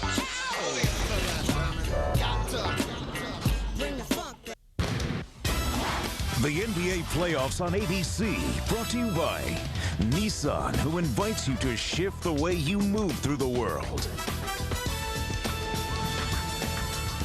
Phil Jackson's been at the helm of the Lakers 5 years. The Lakers shot 28% in the first half, second lowest field goal percentage by a Laker team under Jackson, regular or postseason, in the 5 years. Now they've come out 7 for 10 here in the third period. Shaquille O'Neal went to high school here. Take a look at this video. What's been the secret to Cole's success this year? Well, secret is me blocking shots and getting rebounds and making my shots well.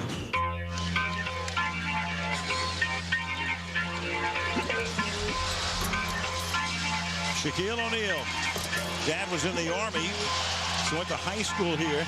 You know, he had that thing going, Doc, that, you know, the way he does interviews. I think he's hysterical. You can see the genesis of that in high school. The secret is me. just that rhythm and cadence. Robert Horry back in the game, gives it to Tim Duncan. And and Bryant comes in to knock it away, and it goes to the Lakers out of bounds. Again, the Karl Malone hands. You know, we talked about it before the game, that Karl Malone was going to use his hands and try not to allow Tim Duncan to get the ball above his shoulders, and that was a great case right there. Bryant. He's on fire. Oh, man. He has completely dominated this quarter. And, you know, he came out whistling.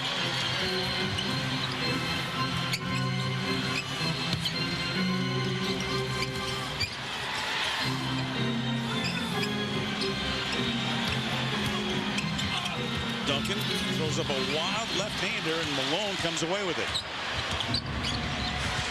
Payton backs Parker all the way down. George outside for three, and Devin makes it 56-50, and Popovich says time out right now. Boy, I tell you, Al, the playoffs are about adjustments. The Lakers have made an offensive adjustment in the second half, and this is why they have the lead.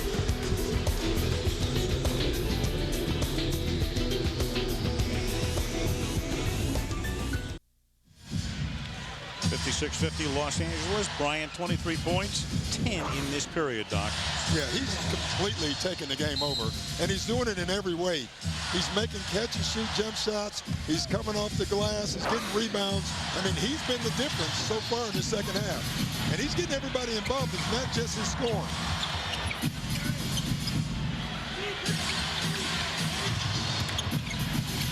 Parker, reverse. Beautiful.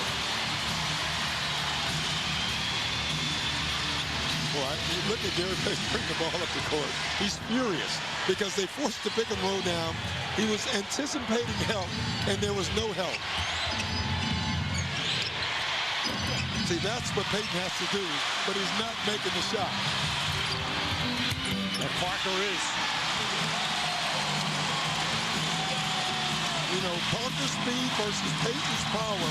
The speed is winning out right now because Payton's not making a shot. I guarantee you, when he watches this game, he's going to be happy with his attempts, just not with the results.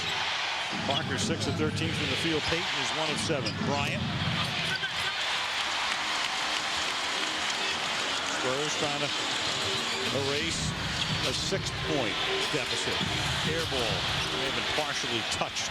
Or the ball was scared. One of the two was no shot. George, the three again. He just made one and another. A confidence player. When Devin George makes one, find him because he'll make 2, 3, and 4. When he misses one, don't find him because he won't shoot.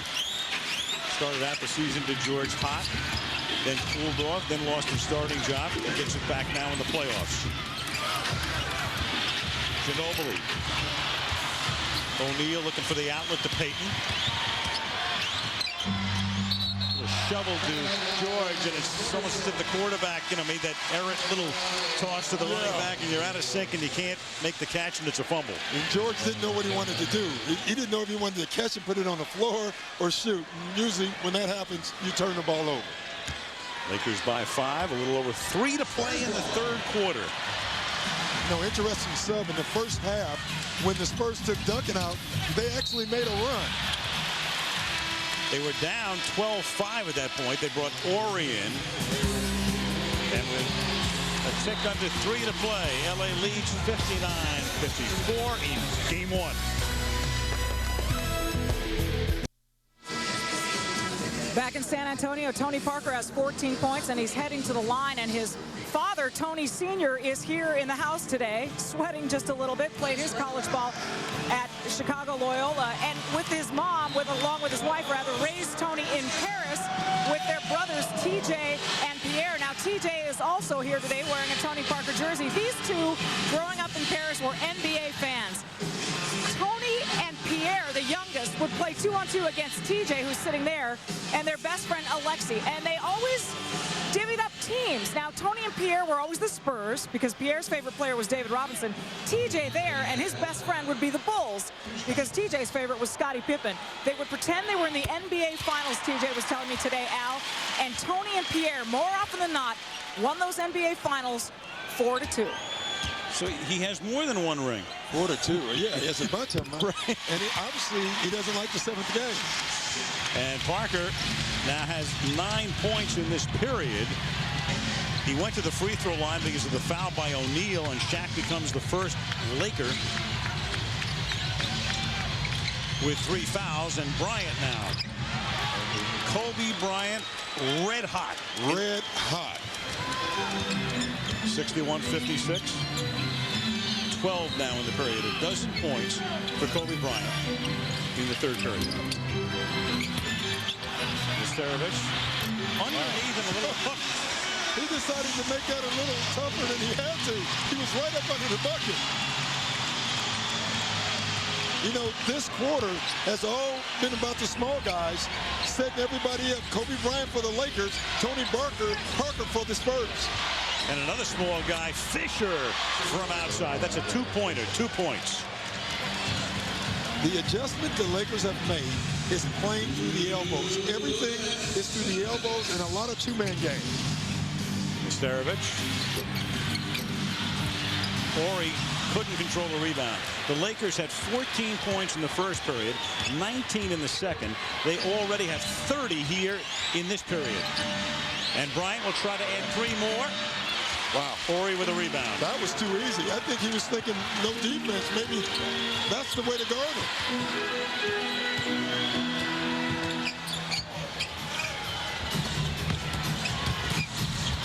And Brown, who comes into the game to try to give him another spark for the third time, loses it. And Malone, on his way to the basket, draws the foul. But you know what was impressive about that play is the transition defense from the San Antonio Spurs. Usually this is a layup. They spread the floor, they run the floor. 3 Spurs got in on that play. And those are the type of plays that win games and playoff series. Foul is charged to Ginobili, and that's his third. Starovich and Ginobili each have 3 fouls. Payton and O'Neal for the Lakers each have 3.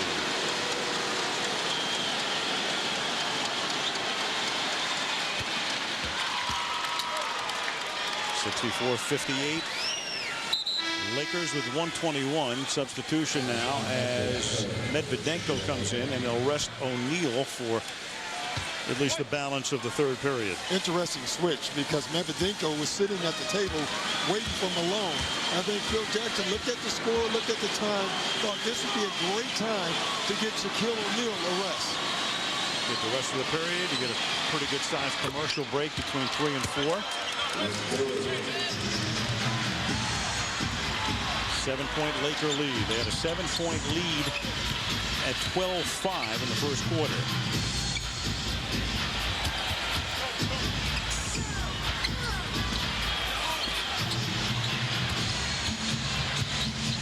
Brown with 6 on the clock. Payton with a rebound. Under a minute to play. Third period.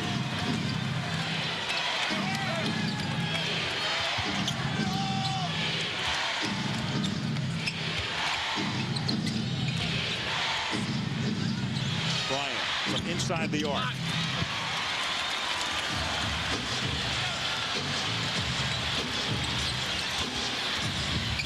Parker driving on Payton, puts it in over Gary. That's a Gary Payton spin move that he put on Gary Payton. And Tony Parker is single-handedly right now keeping the Spurs in this game. The glove didn't fit on that. No, it did not. 65-60 Los Angeles. No one should quit though, Al. No, I wasn't going any further. Medvedenko, the rebound to Horry. That's why I'm going to miss you. Parker. A second and a half. Fisher gets it off, and we're set up for a pretty wild fourth quarter. End of 3. The Los Angeles Lakers 65. The San Antonio Spurs 62. And this presentation of the NBA on ABC will continue after this message and a word from our ABC stations.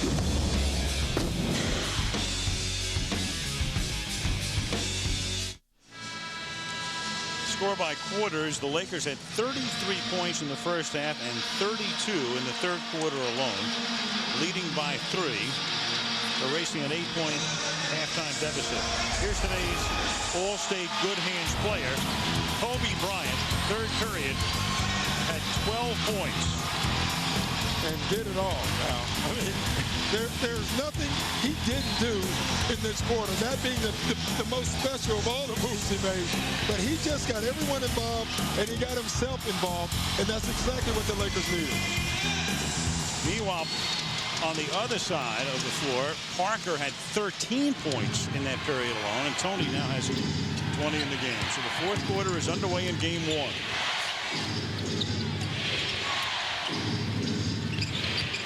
Rushing the game for the Lakers.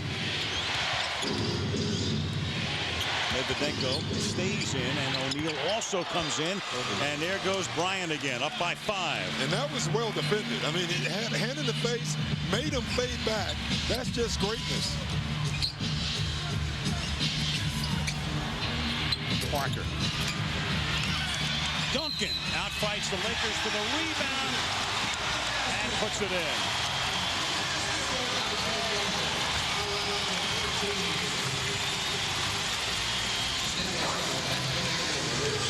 And what can you do when you have a determined Tim Duncan? Again, the hands come into play. You know, you miss some of the special things about Tim Duncan. And there's another example of those great hands. When the ball gets on his hands, it usually sticks, and that's a great example. That's why he's such a great rebounder.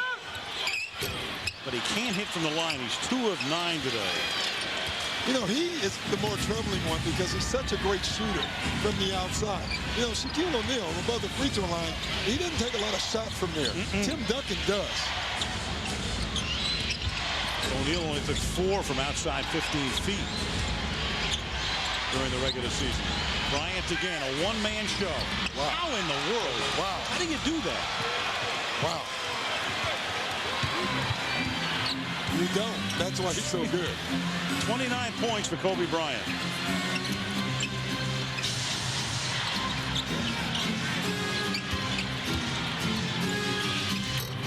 Off the glass, Duncan. 22 for Tim. And again, not as flashy, but he gets the job done. And that's all you want as a coach. Fisher collects it. Come the Spurs.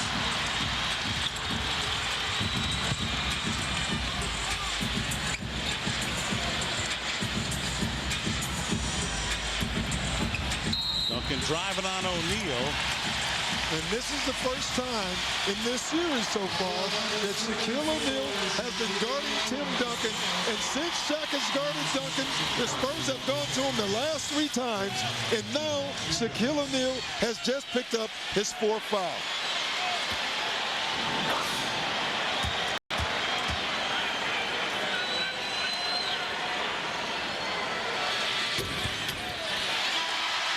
Hit the rim 4 times and finally drops for Tim, who's now 3 of 10. Bowen comes in. Devin Brown goes out for San Antonio. Yeah, Bowen is coming in now with a lot of fouls in his bank to really try to put the lock on Kobe Bryant.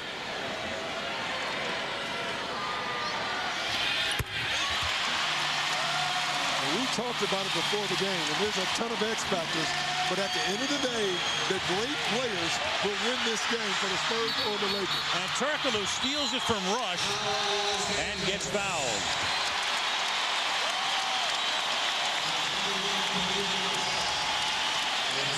You know, I was talking to Mario Elie, and one of the things he said before the game about Turkoglu is everyone talks about his offense, but we have found that he is a terrific defender. And, he's the stigma. He came from Sacramento, and people assumed that he wasn't a defender, and they found out that he was.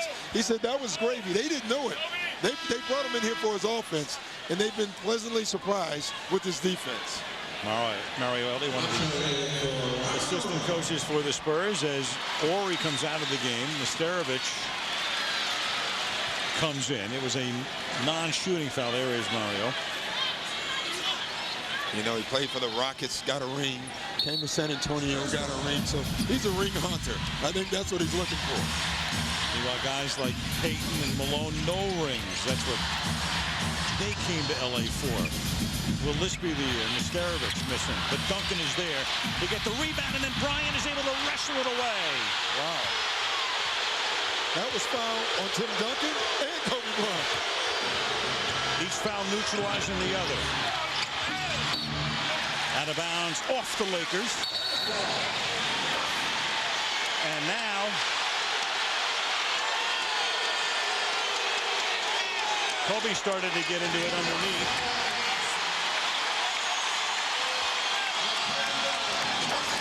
Yeah, you can see call the that a miss technical here. foul. A technical foul called on Bryant.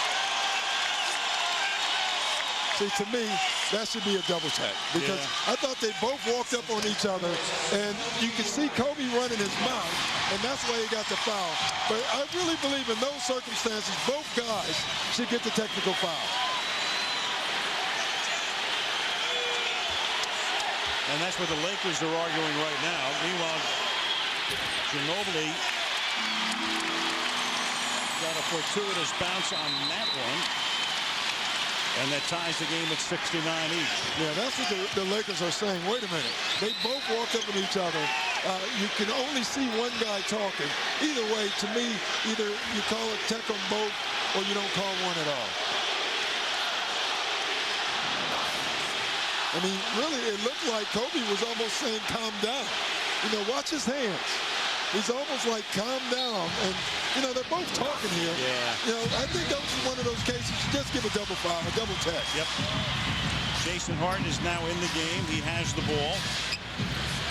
Hart, the backup point guard, as Parker gets what will probably be his final rest of the game. Ginobili for three. Over the top of the backboard, and the Lakers to inbound with the score tie. Now this is supposed to be the finesse. West, right now, this has turned into a war. Both teams are being physical and aggressive, and the refs better be very careful at this point in the game. The brawling West. You can see the importance of game one being played out in front of you right now. Both teams are looking at this game. It's a tie score. They know the game is on the balance right now. I think there might be a problem with the 24-second clock, and that's why we have this stoppage.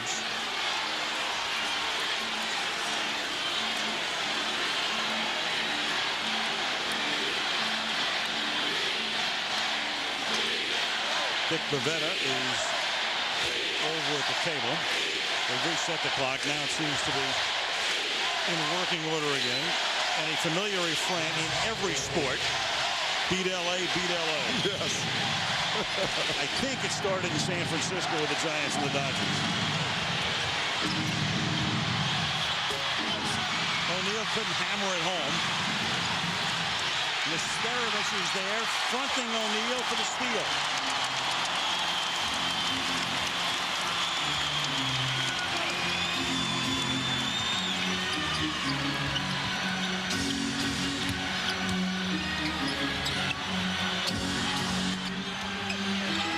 Shot clock 5. Nesterovic. Little jump hook.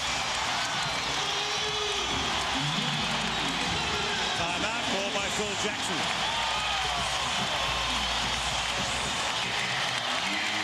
Spurs on a 7-0 run.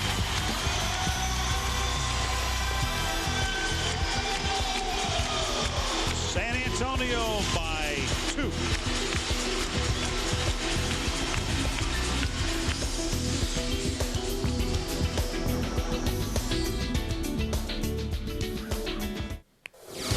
Tirico in our Times Square studio, a Gatorade X Factor studio updates. Kind of put the pieces together. NBA announced earlier today that there'll be a press conference tomorrow to announce the MVP, or the announcement of the award, I should say. And the Associated Press in Minnesota says Kevin Garnett, who had the most points and rebounds in the league, will be named MVP tomorrow. Al. Okay, thank you, Mike. Of course, Tim Duncan is no stranger to that award. Yeah, last 2 years. You know, well-deserved by Kevin Garnett. He's had an amazing year. The Timberwolves, for the first time in the franchise history, gets out of the first round. Great award, great accomplishment for Garnett. Timberwolves will meet Sacramento. And then the winner of that series meets the winner of this one for the Western Conference championship. Tony Parker comes back into the game. Malone throws it underneath to O'Neal, and Shaq goes down after he gets hit by Nesterovic. Now for the Lakers, Gary Payton is in the game here in the fourth quarter, and of course that's a bit of news in as much as he didn't play in games 2 and 3 in the fourth quarter in the Houston series. Game 4, he played 5 minutes of the fourth quarter with Fisher seeing most of the action and all of overtime. Game 5 was a blowout. So Phil Jackson going back to keeping Gary in the game, at least against the Spurs here in game 1. But the difference is he's keeping Derek Fisher in the game also. And this is what they came on in the third or fourth game in the Rocket series. And I think they really like this lineup with all three guys, Kobe, Fisher, and Payton on the floor at the same time. Meanwhile, Payton today is 1 out of 8 from the field. Gary has 2 points in 31 minutes. Bryant guarding Duncan. And Kobe putting enough pressure on it that the ball goes out of bounds and off San Antonio. Duncan pleading his case to all 3 officials. Tony Bellis is saying that, yeah, the ball was close, but it went through Nesterovic's leg, and I'm not sure. You know what? That's a great call. I mean, it's no way I would have called it that way, but it was the right call. Off the hair on his leg.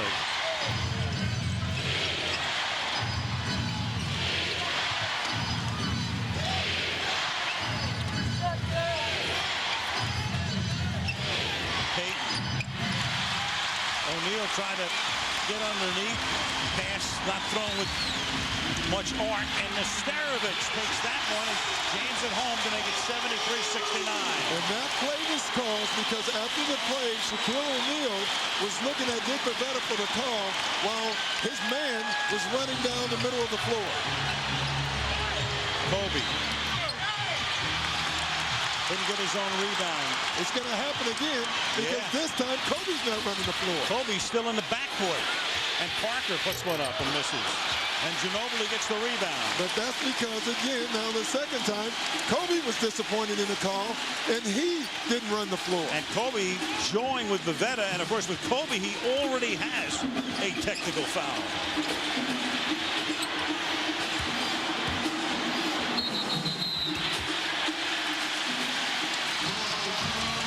And Malone is there for the foul. Back to that pass by Ginobili, threading the needle. You can see that's Shaq's guy running straight down the middle of the floor, and Shaq was complaining to the refs right here. But look at it. You can see right over the shoulders, and no one helped out Shaquille O'Neal on the play. When a player doesn't come down, someone still has to help. Parker missing. Meanwhile, the non-shooting foul was on Malone, his third. O'Neal has 4. Payton has 3. Nesterovic, the only Spur with 4. Too deep. And O'Neal. Too deep. Nesterovic got caught in transition. He originally was fronting and then tried to fight around Shaquille O'Neal to come to the back. When you let Shaquille O'Neal catch it in the paint, and again, when Shaq goes quick, unguardable. Foul on Duncan, that's Tim's 3rd. Devin George is going to come back in the game, and Gary Payton goes to the bench for LA. I think Phil Jackson is looking at the lineup, and though he likes when the 2 guards or point guards are in, the Spurs are getting him a long rebound because of size with Ginobili and Bruce Bowen. Shaq missing again. He's 2 out of 11 from the free throw line.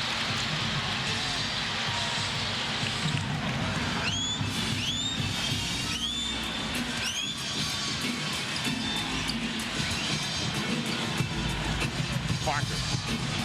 One-man show, and then he dishes it off and loses the ball. Yeah, he had the layup. Should have gone ahead and shot that one. Halfway mark, fourth quarter now. 2-point game. Fisher tried to get it to O'Neal, but has it taken away. Ginobili made that play. And Parker dishes it outside, going deadly from there, but not here. This is Spurs pace right now. This is the pace the Spurs want to play at right now. Racehorse basketball as Bryant lost it, and then Ginobili goes all the way and makes it a 4-point game.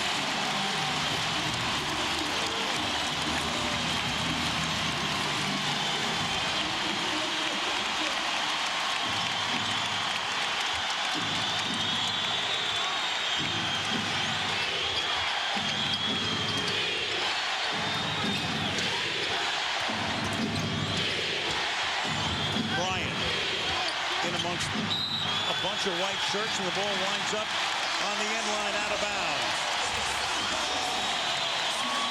San Antonio has the ball. They have the lead. 75-71 Spurs.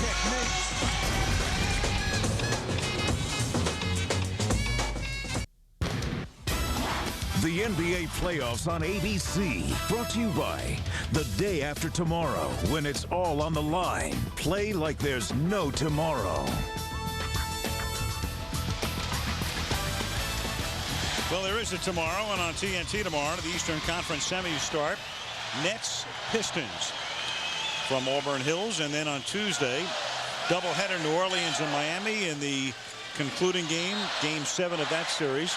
Sacramento, Minnesota, late, and then we will be in Los Angeles a week from today, 3 Eastern, noon Pacific time. That'll be Game 3, the Spurs against the Lakers. You know, Doc, we talked before about the Lakers flying home after the game and then coming back. Just in talking to a couple of the players, I thought the reaction was a little mixed whether they should stay or go. No doubt. If they lose this game, that's going to be a lot longer trip back and forth than if they win this game. Yeah, it's a long trip when you lose. There's no doubt about that. You know, we talked about fast break points right now. It's 15-3 Spurs, and that's exactly what Popovich said they needed to do, is score in transition. Duncan. Over O'Neal. 6-point San Antonio lead with 4:40 to play.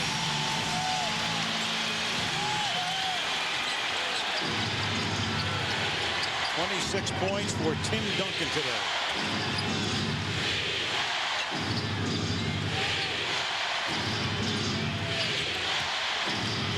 Six on the clock. Bryant's going to have to heave up about a 30-footer. Yeah, that's not Laker basketball. You know, when they're dribbling around looking for shots, that is exactly what the Spurs want, and it's not triangle basketball ball movement. You can see that from right when they came down the court, that again, the Spurs defense had taken the Lakers out of sync.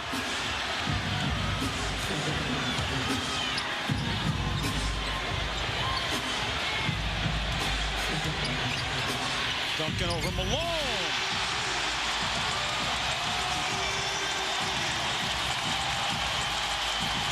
Game of spurts. Lakers started out hot. Spurs caught them quickly. Led by 8 at the half. Lakers red hot in the third. And then San Antonio's overcome that.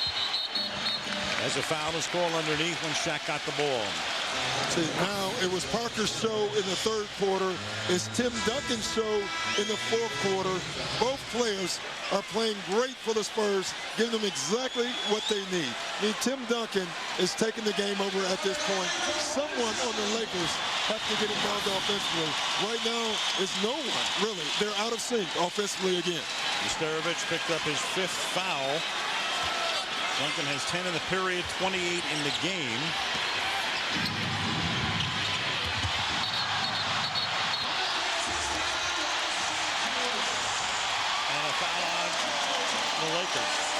Offensive foul, and you know, I actually thought this was a good call.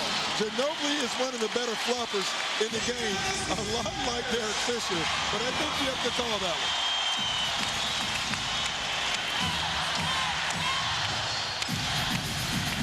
Spurs hot over the last 7 minutes. Duncan has it swatted away, but the Spurs keep it, and Ginobili with a little fadeaway that doesn't go.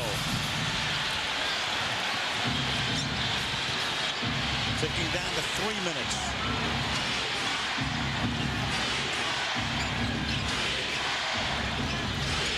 O'Neal losing it. Duncan reached in, might have gotten a piece of it. That is 18 turnovers for the Los Angeles Lakers in this game. The Spurs are getting all the hustle points right now. Parker emphatically telling Duncan to come out to set a pick and then gets it back to him. I'll tell you, Tony Parker's not even at 22. You see him emphatically telling Duncan, get over here, sets the pick, gives it to him, gets it back, gives it to him again. score. Virtually taking over this team. You know, Tony Parker last year didn't talk a lot. Now he's instructing guys, telling them what he wants. And his play right here sets up this shot for Tim Duncan. That is Tony Parker taking charge of his team.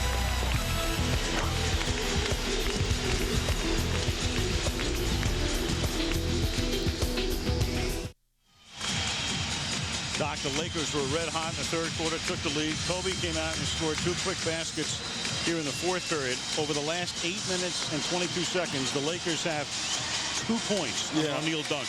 And it's basically the trademark Spurs defense. They've done terrific on taking things away from Kobe and still denying Shaq his catches. But more importantly, before the game, we said this game and this series is going to come down to the good players, the great players on this team. And you look at Tim Duncan and Tony Parker. You know, Tony Parker is not considered a star yet, but he is proving himself to be one in this game and in this season. In his third year in the league, still 21 years old, and what a brilliant sequence that was on that last basket. Lakers down by 10, and from the outside, Fisher missing. Ginobili gets the rebound.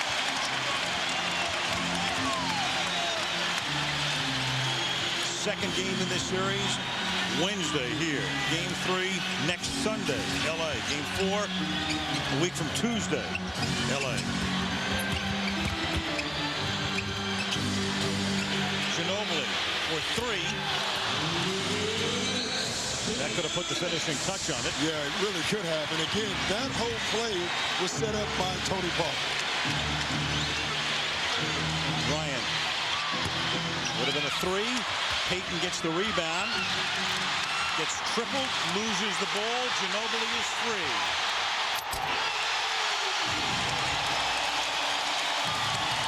And that should be the sealer. Yeah. San Antonio defense has taken over this game. The Spurs struggled in the third quarter defensively, and whatever adjustment that Phil Jackson made to start the third quarter, Greg Popovich made his own in the fourth quarter. He counted, and that's 10 Laker turnovers here in the fourth period. You know, and visually, what you see, without going through all the numbers and all that, it just looks like in the fourth quarter, the Spurs played hard. If you had to point to one thing, all the loose balls, all the energy plays, forcing turnovers, all went to one side, and that's the Spurs side. And the speed of Tony Parker has become a huge factor in this series. So you have Shaq's size, Parker's speed, and they, in a lot of ways, are canceling each other out. Shaq now 3 of 13 from the line. Most turnovers the Lakers have had in a playoff game in a quarter under Phil Jackson. Corey misses. See, another hustle play. Ginobili in the right spot, throwing the ball up for Gary Payton. All of the hustle plays down the stretch have happened by one team, and that's San Antonio. The hallmark of the Lakers this season, with 70 seconds to play, has been inconsistency. A lot of it, of course, forced by the injuries. Malone gone half the year. Bowen scores. An inconsistency is summed up today by 32 points in the third quarter and 7 in the fourth.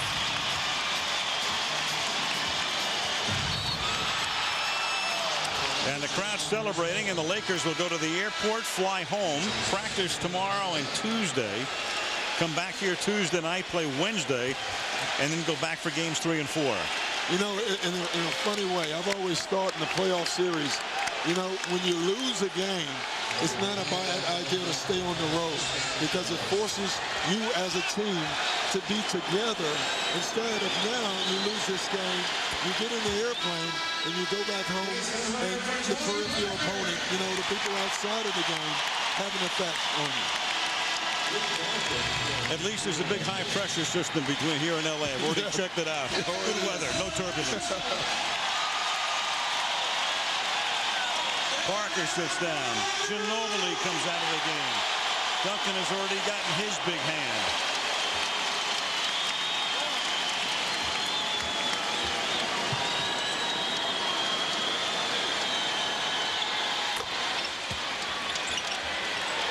Kobe Bryant with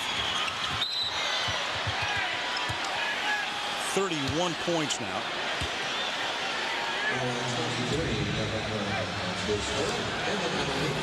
So Shaq is done for the day. O'Neal winds up playing 43 minutes. He has 19 points.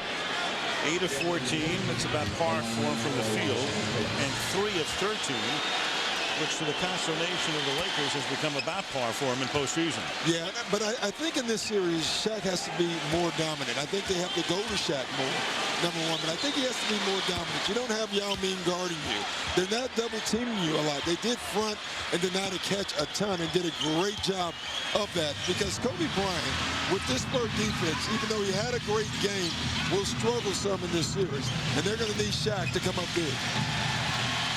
The guy they need, though, offensively, the Lakers do, is Gary Payton. This is a series that I think Gary Payton is going to really have to come through offensively for the Lakers to win this series. Martin makes it.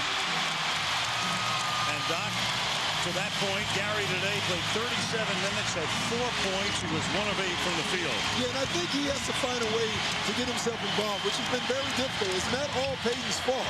You know, he has not been used a lot offensively, not used to going to the post, which is really his strength. So I think you'll see that adjustment in game 2. Malone made the last basket. And the foul here in backcourt as Brown goes down. Foul on Wolf.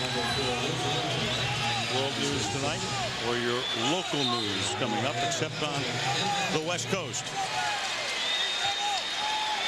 Last year, these two teams met in the same round, the second round. San Antonio won 4 games to 2. Lakers went out. Phil Jackson, Mitch Kupchak had to revamp the team, bring in Malone, bring in Payton. Make a couple of other moves along the way. San Antonio, of course, as we detailed before, amazingly enough, half the roster turned over, including the retirement of David Robinson. And here they are again going head-to-head, and San Antonio is going to draw first blood. You know, it's funny. You look at San Antonio, and they've made all these changes, yet they're playing the exact same way. You look at the Lakers, they made all the changes, and they have struggled running their offense. You know, now I know why Danny Ainge had you number 1 on the list. That is perfect analysis. There is the retired Admiral. Yes. I think he could still play. I really do. I wonder how he feels about that right now. I would think he would love to be in this series.